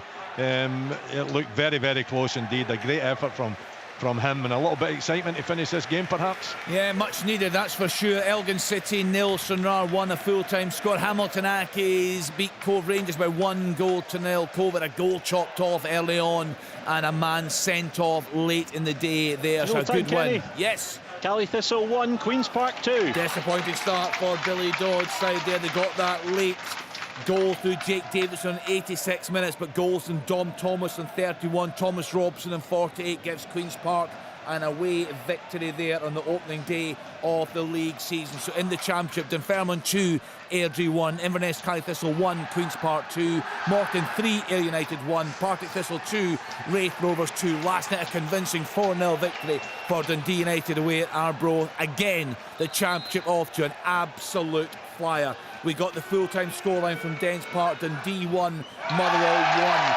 Still playing at Livingston, still playing at St Johnstone. They're a bit behind there. Dreadful conditions, as we can see in these games. Any sign, Willie, things get a bit better, but any sign, give us some hope. The big cheer there was Joel Nubley just taking out Rubizic off the ball, and Big Joe, you know, he's such a nice big chap. He just puts his hands out, shrugs his shoulders, and the referee turns a blind eye on it. But the fans just loved it. Is there any sign? I'm not going to say there hasn't been any sign of goals in this game, but you know, the fans seem to be loving it. They seem to like it very meaty down here at the Tony Macaroni Arena. But for me, it needs to improve greatly before the final whistle if I'm going to go way back up that road with anything to think about in the sense of it being worthy in terms of a football game. What's that? 4.5 hours. 4.5 hours. Yeah, I know, and it's uphill, Alan, as well. It's a long cycle for you. This is well, I've got the like it Six added on minutes here, Kenny. Six added on minutes. If only Willie had the excitement we saw at Palmerston this afternoon. It finished Queen of the South 3, Alloa Athletic 4. What a win for Alloa there on the opening day of the league campaign. Just seen any other score lines coming in. No more full times for you at the minute. St Johnstone, I'll look to find a very, very good keeper. Oh, brilliant. He's been magnificent, been the best player for them without a doubt. You know, Hearts have ramped up in this second half. You know, they've looked a real threat when you start to bring on the likes of Beningame and Boyce and the new striker as well that they've brought on, Tagawa, who looks a real find just now. I was a bit worried about Hearts, but you know what? They're starting to get players back, they're starting to get players in, and once they get the other one that's come in this afternoon as well, they might just do all right this season. Alan, you mentioned Halkett was in front of you. Where is he injury-wise? He's still a good while away. He's still a bit away. Yeah, he's still a bit to go. They have got such a good squad though when everybody's fit, Hearts. Just how you accommodate them and get them into the side, and what's your actual strongest 11 when they're all fit?